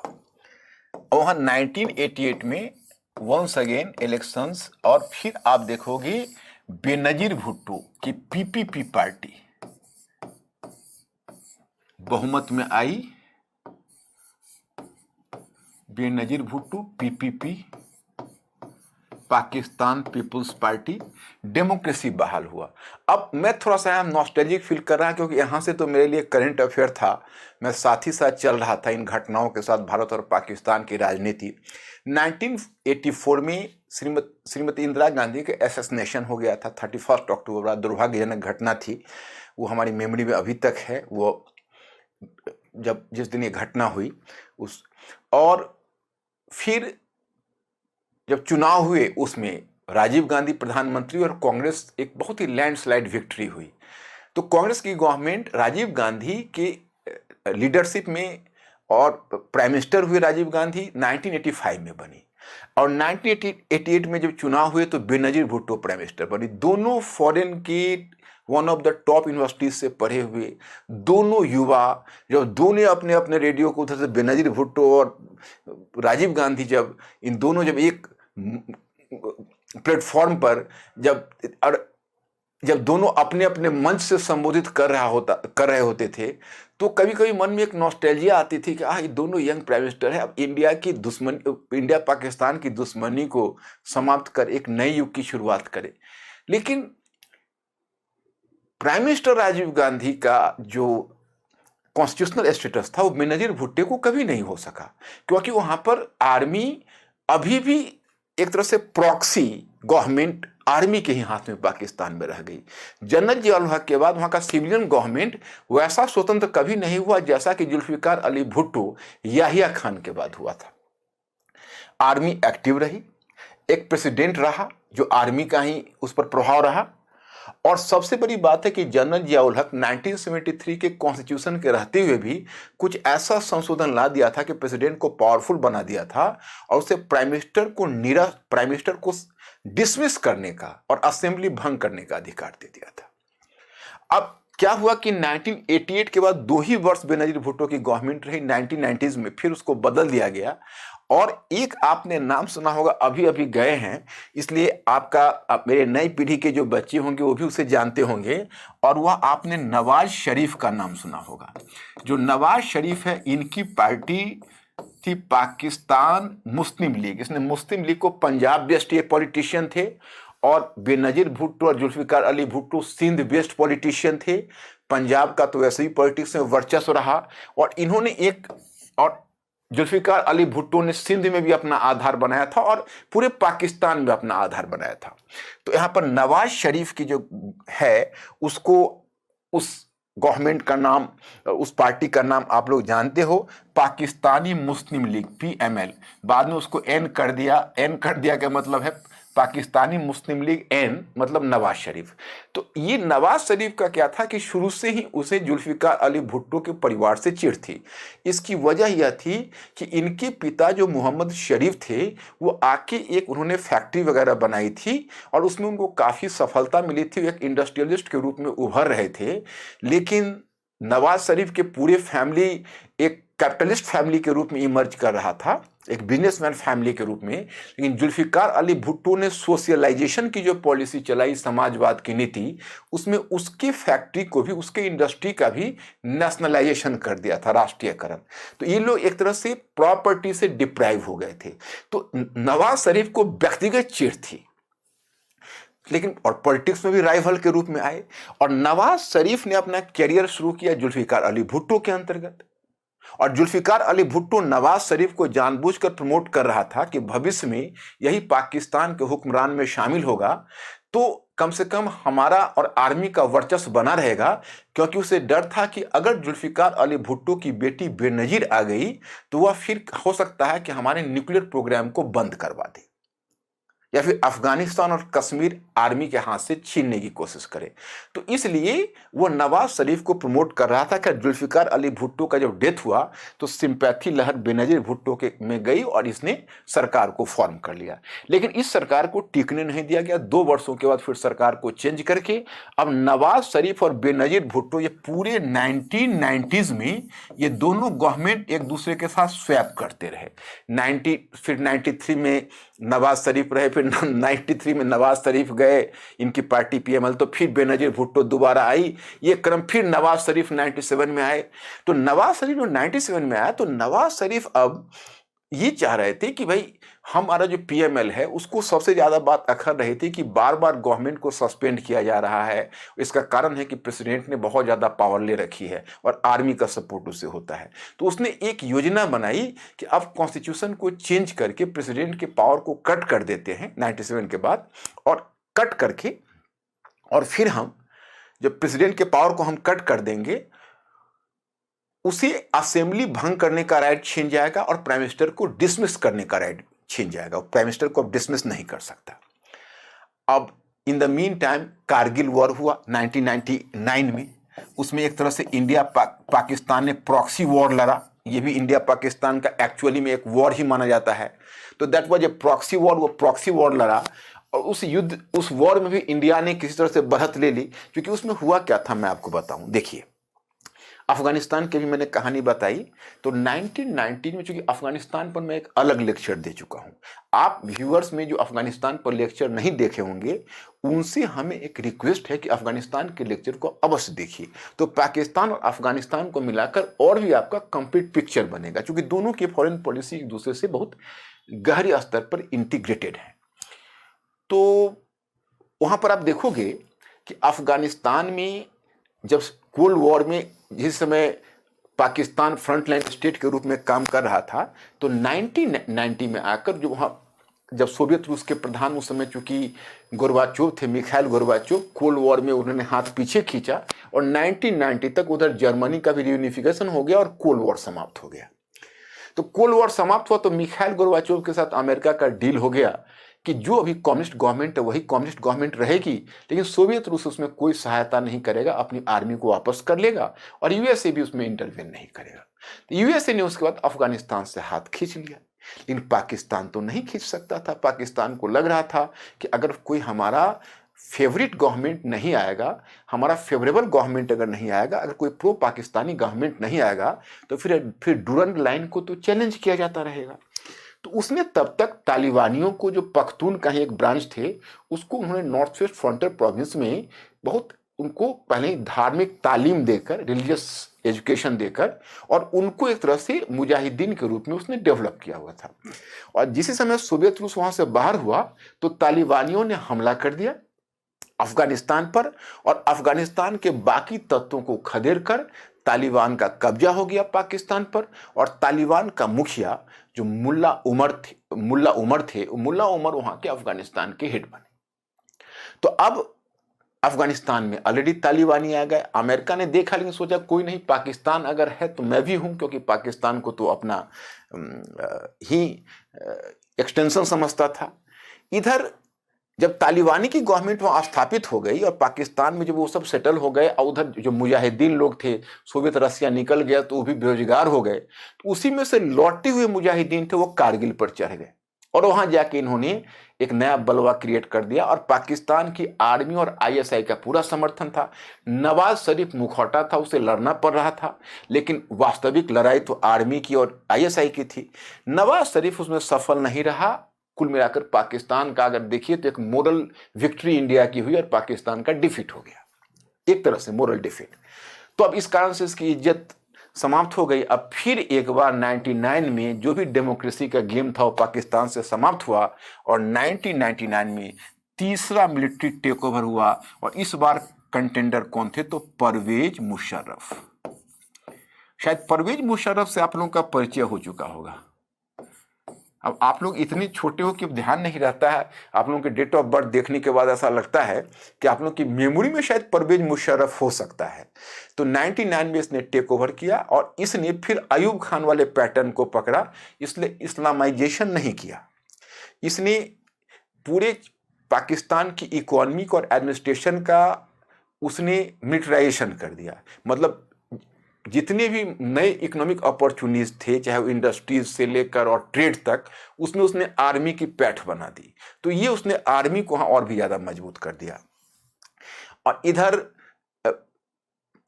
सत्ता में आया 2001 में, उसने अपने आप को फिर एक लीगल मुखौटा देने के लिए 2001 में अपने आप को पाकिस्तान का प्रेसिडेंट घोषित कर दिया और इस पद पर वो रहा 2008 तक। इसी बीच आप लोगों को एक घटना याद है जिसकी कड़ी फिर अफगानिस्तान से मिलती है। तब तक 9/11 का इवेंट हो गया, मतलब कि यूएसए पर टेररिस्ट हमला हुआ था जिसमें आप देखते हो अल कायदा का हाथ था और अल कायदा को तालिबानियों ने अफगानिस्तान में पनाह दी हुई थी। तो इसी मुद्दे पर अफगानिस्तान में ही सबसे पहले यूएसए ने वॉर अगेंस्ट टेरर आरंभ किया, मतलब आतंकवाद के विरुद्ध एक युद्ध शुरू किया। तो उसने पाकिस्तान का आह्वान कर दिया। आप देखिए पाकिस्तान के साथ दिक्कत क्या थी कि उसकी पूरी इकोनॉमी अमेरिकन एड पर खड़ी थी। अगर आप पूरी उसके कैलकुलेट करेंगे तो हम समझते हैं कि $85 बिलियन के करीब आंका जाता है, वो भी डॉलर इन्फ्लेशन से एडजस्ट करने के बाद कि पाकिस्तान को यूएसए ने ऐड दिया और उसी पर पाकिस्तान की इकोनॉमी खड़ी रही। जब जैसे कोल्ड वॉर समाप्त हुआ तो उसका वैल्यू कम हुआ पाकिस्तान का, इंडिया के साथ यूएसए के रिलेशनशिप अच्छा बने तो उसने अपना पर्स बंद कर दिया, अपना हाथ पीछे खींचा, पाकिस्तान की इकोनॉमी डबाडोल हो गई। जब दोबारा 2001 में जब एक बार फिर जब वॉर अगेंस्ट टेरर जब पाकिस्तान ने शुरू किया तो फिर पाकिस्तान को ऐसा लगा कि भाई ये अपॉर्चुनिटी आ रही है, फिर अमेरिकन इकोनॉमिक एड हमें मिलेगा और अमेरिका ने फिर पीठ थपथपाई कि चलिए अफगानिस्तान में लड़ने हमारे साथ। अब देखिए पाकिस्तान के साथ क्या था, तालिबानी पाकिस्तान के ही द्वारा डेवलप थे, तालिबानी उन्हीं के शिशु थे, लेकिन अमेरिका के कहने पर अब परवेज मुशर्रफ ने तालिबानियों पर ही गोली चलानी शुरू कर दी, क्योंकि अब तो अफगानिस्तान पर अटैक करना पड़ा, पाकिस्तान की आर्मी को कोऑपरेट करना पड़ा। दिल उनका तालिबानियों के साथ था और वेपन्स और आर्मी उन तालिबानियों के अगेंस्ट में था। अब पाकिस्तान के फॉरेन पॉलिसी का सबसे बड़ा टेस्ट वही था और वही दुविधा की स्थिति में पाकिस्तान। दूसरी बात है कि पाकिस्तान के जो हुक्मरान थे उसमें एक हुआ सिविलियन गवर्नमेंट जो अब नहीं थी, आर्मी का मुखिया परवेज मुशर्रफ था, वो भी सही था। आईएसआई आर्मी के साथ ऑपरेट करती थी, लेकिन कई बार आईएसआई के कुछ ऐसे डिसीजन होते थे जो आर्मी को भी वो नहीं बताती थी। कुछ आईएसआई ने परवेज मुशर्रफ को भी डार्क में रखा हुआ था। अब वहां से पाकिस्तान के नाक के नीचे से जब 2011 में ओसामा बिन लादेन जब की रिकवरी हुई तो फिर यूएसए भी शॉक्ड रहा। हालांकि तब तक पाकिस्तान से वो निकल चुका था परवेज मुशर्रफ। और वैसे मैं आपको बताऊं कि जनरल जियाउल हक 1988 में जा चुका था कि तालिबानी का पूरा प्रशिक्षण, तालिबानियों के साथ संबंध, जबकि गवर्नमेंट यहाँ नवाज शरीफ का था या फिर बेनजीर भुट्टो का, लेकिन कुछ उसका फायदा नहीं था क्योंकि आर्मी ने अफगानिस्तान के मामले को अपने हाथ में आर्मी और आईएसआई ने ले रखा था। तो अब परवेज मुशर्रफ को चलाना पड़ा। अब पाकिस्तान की कैरियर का सबसे खतरनाक समय शुरू हुआ, बिकॉज वंस जब वॉर अगेंस्ट टेरर शुरू हुआ, अल कायदा का खात्मा हुआ, तालिबानियों की गवर्नमेंट गिरी, तो अब वह और उलेमा का समर्थन, पाकिस्तान के उलेमा का समर्थन उनके साथ था। अब स्थिति क्या हुआ, आर्मी ने भी गोली चलाई। अब पाकिस्तान के जीवन में खुद जहर घुल गया। जो हथियार उसने आज तक इंडिया पर इस्तेमाल किए थे पाकिस्तान पर इस्तेमाल हुए, और जो टेररिस्ट अटैक पाकिस्तान पर होने लगा उसमें जो ह्यूमन कैजुअलिटीज होने लगी वो इंडिया से कहीं ज़्यादा होने लगी। पाकिस्तान आज बहुत ही संकट में पड़ गया। और उस समय जब परवेज मुशर्रफ पर जब हमला हुआ, जानलेवा हमला, उस पर जो टेररिस्ट अटैक हुआ, और कई संगठन पाकिस्तान में भी काम कर रहे थे। एक आप देखते हो कि एक तो तहरीक तालिबान था, तो वो तहरीक तालिबान पाकिस्तानी, तो वह काम कर रहा था जो पाकिस्तान का तालिबान था। जैसिर मोहम्मद काम कर रहा था, लश्कर तैयबा काम कर रहा था।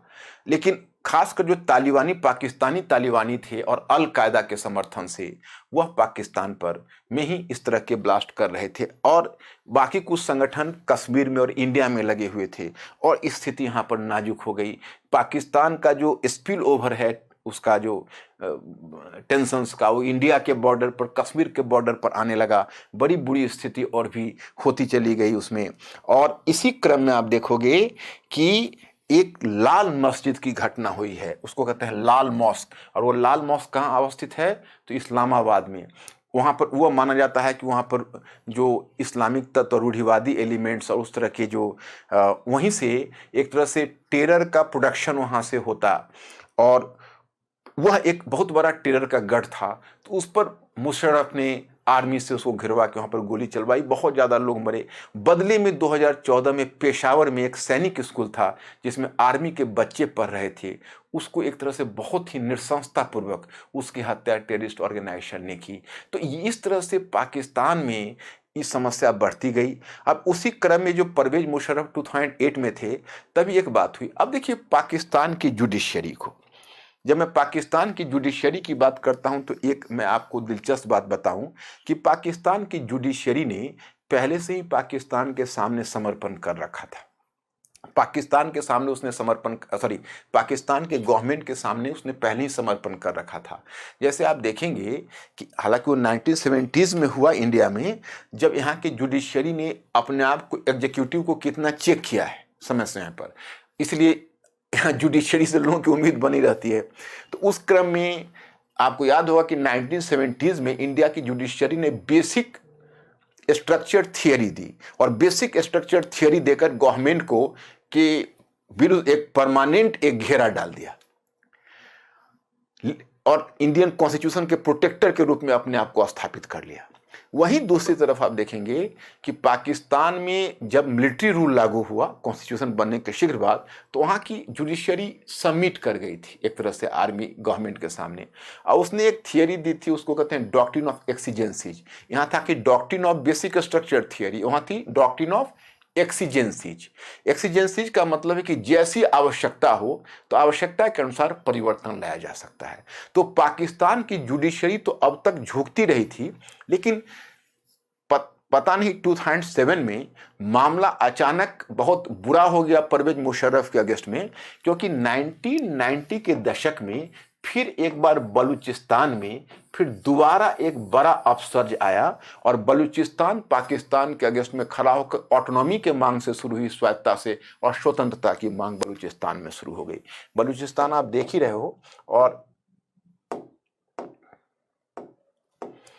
तो ये जो रीजन आपको दिख रहा है, तो ये बलूचिस्तान में ये मूवमेंट शुरू हो गया, और बलूचिस्तान अब सेपरेशन की राह पर जाने की बात करने लगा, और पाकिस्तान वहाँ पर उग्र दमन शुरू किया। तो बलूचिस्तान उसका एक रिश्ता हुआ घाव था।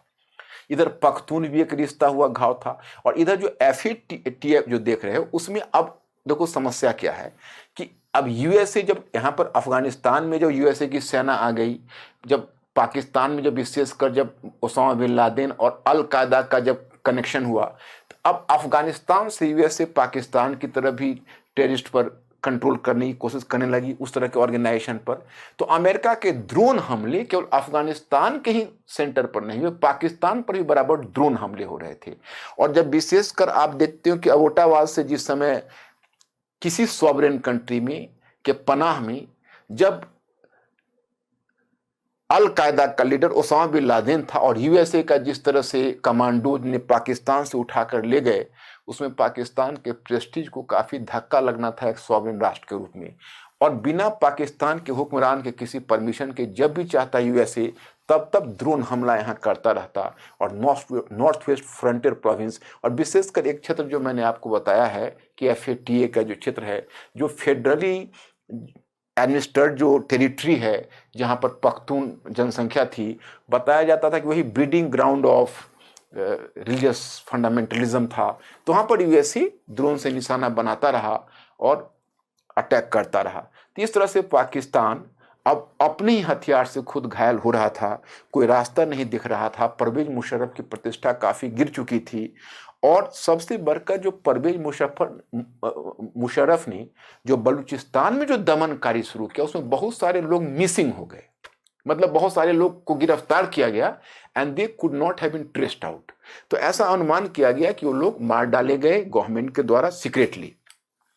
इसी का डिमांड जुडिशरी ने कर दिया, और एक इफ्तिखार चौधरी नामक एक जज था, वो खड़ा हो गया और उसने कहा, पेनलाइज किया परवेज मुशर्रफ का। उसने मुद्दा उठाया कि भाई वो मिसिंग व्यक्ति को आप हाजिर करिए। अब इसी पर पॉपुलर एक आउटब्रस्ट हुआ पाकिस्तान में, और परवेज मुशर्रफ के अगेंस्ट में एक मूवमेंट शुरू हो गया। और परवेज मुशर्रफ ने पहले तो आप जानते हो नवाज शरीफ को गिरफ्तार किया था, फिर नवाज शरीफ जब आज़ाद हुआ तो चुपचाप वो भी विदेश में चला गया था अपनी जान बचाने के लिए, क्योंकि मुझे लगा कि कहीं नवाज शरीफ का हाल भी जुल्फिकार अली भुट्टो वाला ना हो जाए।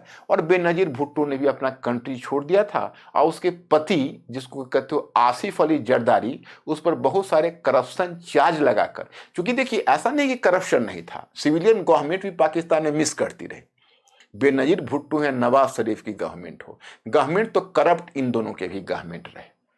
मतलब आप यही समझिए कि उनका नाम ही आसिफ अली जरदारी, जो उनके पति बेनज़ीर भुट्टो के जो पति है, जो पाकिस्तान का प्रेसिडेंट के पद को भी सुशोभित किया उसके डेथ के बाद, तो उसका नाम ही था मिस्टर 10%, क्योंकि हर चीज में उसके 10% कमीशन बंधे हुए होते थे। तो अब इस तरह की स्थिति पाकिस्तान में थी। अब इसके बाद अब जब स्थिति बड़ी नाजुक हो गई और पॉपुलर मूवमेंट शुरू हो गया, परवेज मुशर्रफ को लगा मैं टिक नहीं पाऊंगा, और यूएसए का भी देख रहा था कि भाई अब ये लंगड़े घोड़े पर दाव लगाना सही नहीं है, अब कोई नए घोड़े को चुनना होगा। तो उसने दबाव डाला कि आप सिविलियन को अपना सरकार दीजिए, और उसमें अमेरिका का पसंद था बेनज़ीर भुट्टो, क्योंकि यूएसए का मानना था कि नवाज शरीफ से बेहतर बेनज़ीर भुट्टो होगी। और बेनज़ीर भुट्टो और परवेज मुशर्रफ के बीच फॉरेन कंट्री में अमेरिका के तत्वाधान में एक डील हुआ, दोनों के बीच एक डील हुआ। उस डील में यह तय हुआ कि परवेज मुशर्रफ प्रेसिडेंट रहेगा, प्राइम मिनिस्टर बनेगी बेनज़ीर भुट्टो, लेकिन पावर होगा prime ministerial form of government, power prime minister के पास होगा। और बेनज़ीर भुट्टो ने आश्वासन दिया था कि हम अमेरिका का जो वॉर अगेंस्ट टेरर है उसमें हम पाकिस्तान की सहायता चलती रहेगी, अल कायदा और तालिबानियों को हम पाकिस्तान का पनाह नहीं बनने देंगे। यही दोनों के बीच डील हुआ था। बदले में परवेज मुशर्रफ को आसिफ अली जरदारी को जेल से निकालना था और उसको क्लीन चिट देना था, यही डील हुआ। अब इसमें नवाज शरीफ भी बच गए, क्योंकि कुछ ऐसा कानून लाया गया जिसमें वो यूनिवर्सल टाइप का था, उसमें बाकी नवाज शरीफ की भी गर्दन छूट गई। तो अब दोनों अपने कंट्री में 2007 में रिटर्न हो रहे हैं। दोनों अक्टूबर के करीब में मुझे लगता है 2007 में रिटर्न हुआ। जब बेनज़ीर भुट्टो आई थी तो हमको आज तक टीवी पर यह ध्यान है कि जमीन की मिट्टी को उठाई, माथे से लगाई, जब सिंध में उसने लैंड किया था कि मैं पाकिस्तान में फिर आई हूं, मुझे लगा कि फिर एक नए युग आएंगे। अब एक शाम में बैठा हुआ था तो किसी ने आकर अचानक बताया कि बेनज़ीर भुट्टो का तो एसेसिनेशन हो गया। एक पब्लिक सभा को संबोधित कर रही थी, टेररिस्ट अटैक हुआ और 2007 में उसकी हत्या हो गई। संभवतः दिसंबर था, क्या मंथ था, हमें जहां तक ध्यान है 2007 में। तो अब सुन के मैं भी शॉक्ड हो गया। अब वो राजीव गांधी और बेनज़ीर भुट्टो फिर एक बार याद आया, ये दोनों यंग प्राइम मिनिस्टर का ऐसा अंत, एक राजीव गांधी का भी एसेसिनेशन और बेनज़ीर भुट्टो का भी। तो कुल ले देकर और तब तक पॉपुलर मूवमेंट ऐसा शुरू हो गया। और परवेज मुशर्रफ, उसके बाद अब जब बेनज़ीर भुट्टो का डेथ हुआ तो आसिफ अली जरदारी सीन पर आ गया, क्योंकि अब तो पीपीपी का और उसको सिंपैथी लहर मिल गई। चुनाव हुए तो उसको नवाज शरीफ की जो पाकिस्तानी मुस्लिम लीग थी उससे ज्यादा सीट मिल गई, लेकिन अपने दम पर वो गवर्नमेंट नहीं बना सकती थी, तो MQM और बाकी पार्टी के आधार पर वो बनाता।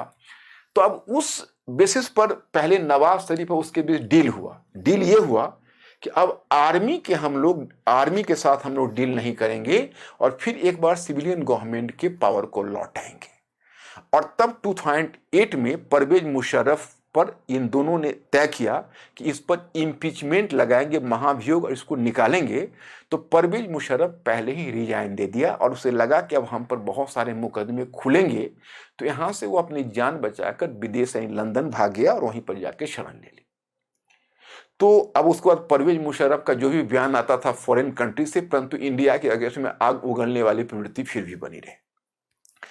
अब बेनज़ीर भुट्टो का तो डेथ हो गया था, तो परवेज मुशर्रफ प्रेसिडेंट के पद को सुशोभित किया, एक प्राइम मिनिस्टर बने, और फिर यही पीपीपी 2008 से 13 तक शासन हुआ। कहा जाता है कि इस आसिफ अली जरदारी पाकिस्तान के इतिहास में पहला ऐसा प्रेसिडेंट बना जो 3 वर्षों का काल 5 इयर्स का जो कंप्लीट अपने टेन्योर को उसने पूरा किया 13 में। और फिर उसके बाद फिर पीएमएल, अब फिर स्वैपिंग शुरू हो गई, पीएमएल और पीपीपी। लेकिन अब जब फिर दोबारा नवाज शरीफ आए तो नवाज शरीफ और आर्मी के बीच फिर डिफरेंसेस हो गया, क्योंकि इस बार चाहता था कि नवाज शरीफ के पाकिस्तान में एक सिविलियन गवर्नमेंट का पावर लौटे, और वो डिफेंस के मामले में, अमेरिका के पॉलिसी के मामले में, अफगानिस्तान के पॉलिसी के मामले में दखल अंदाजी करने लगा। अब आर्मी जुडिशरी से भी मिल गई, और तब उस पर कॉन्स्पिरेसी शुरू हो गई। 2018 का जो चुनाव हुआ है उसके तो आप लोग भी आंखों देखा हाल देखे होंगे। उसमें आप देखते हैं कि जो इसका पीटीआई है, पाकिस्तान तहरीक इंसाफ, नाम इंसाफ है लेकिन कितनी नाइंसाफी की है। इमरान खान क्रिकेटर थे और नवा पाकिस्तान, नवा पाकिस्तान, न्यू पाकिस्तान, न्यू पाकिस्तान के नारे के आधार पर चल रहे थे। उन्होंने आर्मी से सीक्रेट डील कर लिया, और आर्मी ने नवाज शरीफ और उसकी बेटी के अगेंस्ट में जानबूझकर मुकदमा लाया और उसको करप्शन चार्जेस, जुडिशरी से मिली भगत थी, उसको पेनलाइज कर दिया। तो प्राइम मिनिस्टर के लायक रहा नहीं। और उसका जो छोटा भाई था, वो तो आप जानते हैं कि नवाज शरीफ के छोटे भाई, तो वो उतने कॉम्पिटेंट और वैसा उसका पॉपुलर बेस नहीं था, और ये दोनों पिता पुत्री को पेनलाइज किया गया। तो ऐसे सिचुएशन में मौका मिला इमरान खान को, और इमरान खान को आर्मी ने फेवर किया। ये इलेक्शंस 2018 का पूरा नाटक था। पोल रिगिंग हुई, और पोल रिगिंग करके और तब इमरान खान प्राइम मिनिस्टर बना। हालांकि उस समय पीएमएल और पीपीपी मिल जाते तो इमरान खान के लिए मुश्किल होता, लेकिन पीपीपी पीएमएल के साथ मिलना पसंद नहीं किया।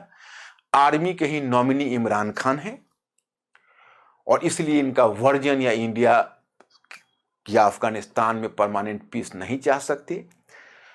इधर पाकिस्तान की लेकिन स्थिति खराब हो रही है। स्थिति इसलिए खराब हो रही है कि एक तरफ उसकी इकोनॉमी का बुरा हाल है। हालांकि जो चाइना का, अमेरिका ने अपना ऐड को बहुत हद तक विथहोल्ड किया हुआ है। चाइना से जो $46 बिलियन का, जिसको आप सीपेक कहते हो, वो सीपेक का इन्वेस्टमेंट हुआ है।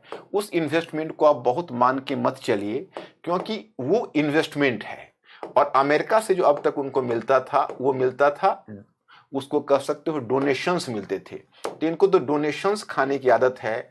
लेकिन जो मैं आपको बताना चाहूंगा कि पाकिस्तान, ये इस तरह का डोनेशंस की उम्मीद आप नहीं कर सकते कम से कम चीन से, क्योंकि चीन आफ्टर ऑल, इस तरह के डोनेशंस की उम्मीद आप चीन से नहीं कर सकते, क्योंकि चीन एक मर्चेंट कंट्री है।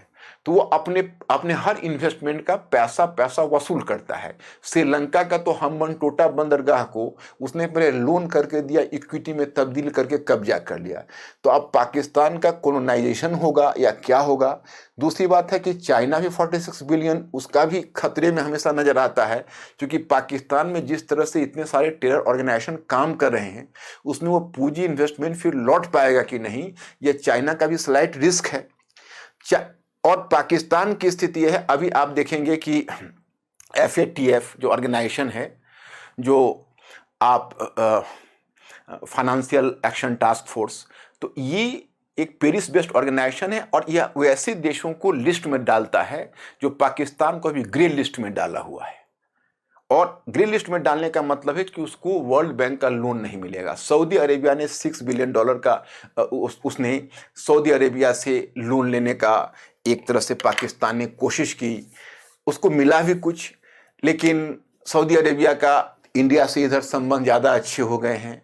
ऑर्गेनाइजेशन ऑफ जो इस्लामिक कंट्रीज है, उससे पाकिस्तान अपेक्षा कर रहा था कि वह आगे बढ़कर इंडिया की आलोचना करे कश्मीर के मुद्दे पर, जो OIC ने नहीं किया। जब पाकिस्तान ने सऊदी अरेबिया को आंख दिखाने की कोशिश तो उल्टा सऊदी अरेबिया ने इसको आंखें दिखा दी। अब इसका कुछ एक चाइना पर इसका बहुत ज़्यादा भरोसा है। अफगानिस्तान से अमेरिका निकल रहा है, तो अमेरिका भी थोड़ा सा पाकिस्तान चाहता है कि पाकिस्तान उसमें कुछ हेल्प करे। पाकिस्तान क्या करेगा पाकिस्तान खुद नहीं जानता है। अफगानिस्तान से USA का निकलना पाकिस्तान के लिए थोड़ा दुख की भी सूचना है। पाकिस्तान इज नॉट हैप्पी, क्योंकि जो USA का जो एड मिल रहा है, जो संयुक्त राज्य अमेरिका का जो अब तक उसको आर्थिक सहायता मिल रही थी, वह डोनेशंस उसका रुक जाएगा, क्योंकि अगर एक बार यूएसए अफगानिस्तान से निकल लेता है तो पाकिस्तान की जरूरत उसकी समाप्त हो जाएगी। तो ये बहुत सारे फैक्टर्स इसमें काम कर रहे हैं। अब इधर उन्होंने क्या किया है कि मैं वही मैप देख रहा था कि संभवतः हमने इसमें गिलगित बल्तिस्तान वाले क्षेत्र को रखा है कि नहीं, क्योंकि जो गिलगित बल्तिस्तान वाला क्षेत्र है उसके विषय में आपको बताना चाहूंगा कि वो एक ऐसी जगह है कि एक मिनट जस्ट, अब यह एक ऐसी जगह है क्योंकि इसे अब तक गिलगित बल्तिस्तान को उसने स्टेट का दर्जा पाकिस्तान ने नहीं दिया था, लेकिन इधर पाकिस्तान ने निर्णय लिया है कि उसको एक स्टेट का दर्जा दे रहे हैं। वही लोगों की चिंता का कारण है कि अब स्टेट का दर्जा अगर गिलगित बल्तिस्तान को मिल गया तो फिर अच्छी बात नहीं होगी, दैट इज ए डेंजर। और यह एक तरह से उस वैसे क्षेत्र को जिस पर वैध अधिकार पाकिस्तान को नहीं हड़पने वाली चीज है। पाकिस्तान अब तक इसलिए नहीं दे रहा था कि उससे उम्मीद थी कि अभी तक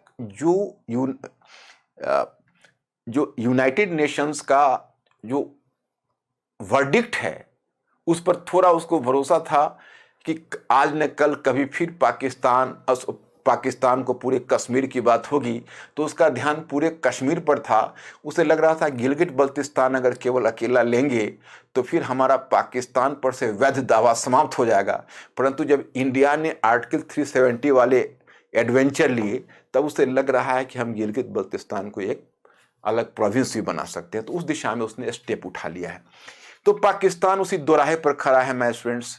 अब आप देख रहे हैं इधर अफगानिस्तान का प्रॉब्लम है, उसके अपने टेरर ऑर्गेनाइजेशन है, डेमोक्रेसी ध्वस्त हो चुका है, इमरान खान फिर आर्मी का मुखौटा है। इंडिया और हालांकि अभी तो एक कम से कम सीज फायर की घोषणा की है कि ये बजवा ने, जो आप जानते हो, जो उसके जो मिलिट्री कमांडर है फील्ड मार्शल, लेकिन वो कितने दिनों तक तो कायम रहेंगे कहना मुश्किल है। अभी जिस दोराहे पर हम खड़े हैं उसमें पाकिस्तान की दिशा कहाँ जाएगी ये तय करना मुश्किल है। तो हम आपको पाकिस्तान के बारे में नहीं बता रहे, हम आपको बता रहे इंडिया के बारे में कि अब हमें यह देखना है कि हमें किस दिशा में जाना है, क्योंकि किस तरह से परमानेंट पीस क्रिएट करना है, किस प्रकार से हम अपने अतीत से सबक लेकर अपने भविष्य को दिशा दें। तो हम इसी क्रम में आपको एक बार पाकिस्तान के लेक्चर से अवगत कराया, फिर समय समय पर हम अब भारत के मुद्दे को उठाएंगे। लेकिन आपने अफगानिस्तान को समझा था तो पाकिस्तान को भी समझना आवश्यक है। फिर हमारी जो अपनी कुछ वीकनेस है, हमने स्वतंत्रता के समय कुछ गलतियां कहाँ कहाँ की है, वह भी हम आत्म परीक्षण करेंगे। तो आज इतना ही, और फिर हम आपसे दूसरे लेक्चर में मिलेंगे, और वह लेक्चर अभी हमने तय नहीं किया है, लेकिन कोई भी इंटरेस्टिंग लेक्चर ही होगा। Thank you very much, I will see you later.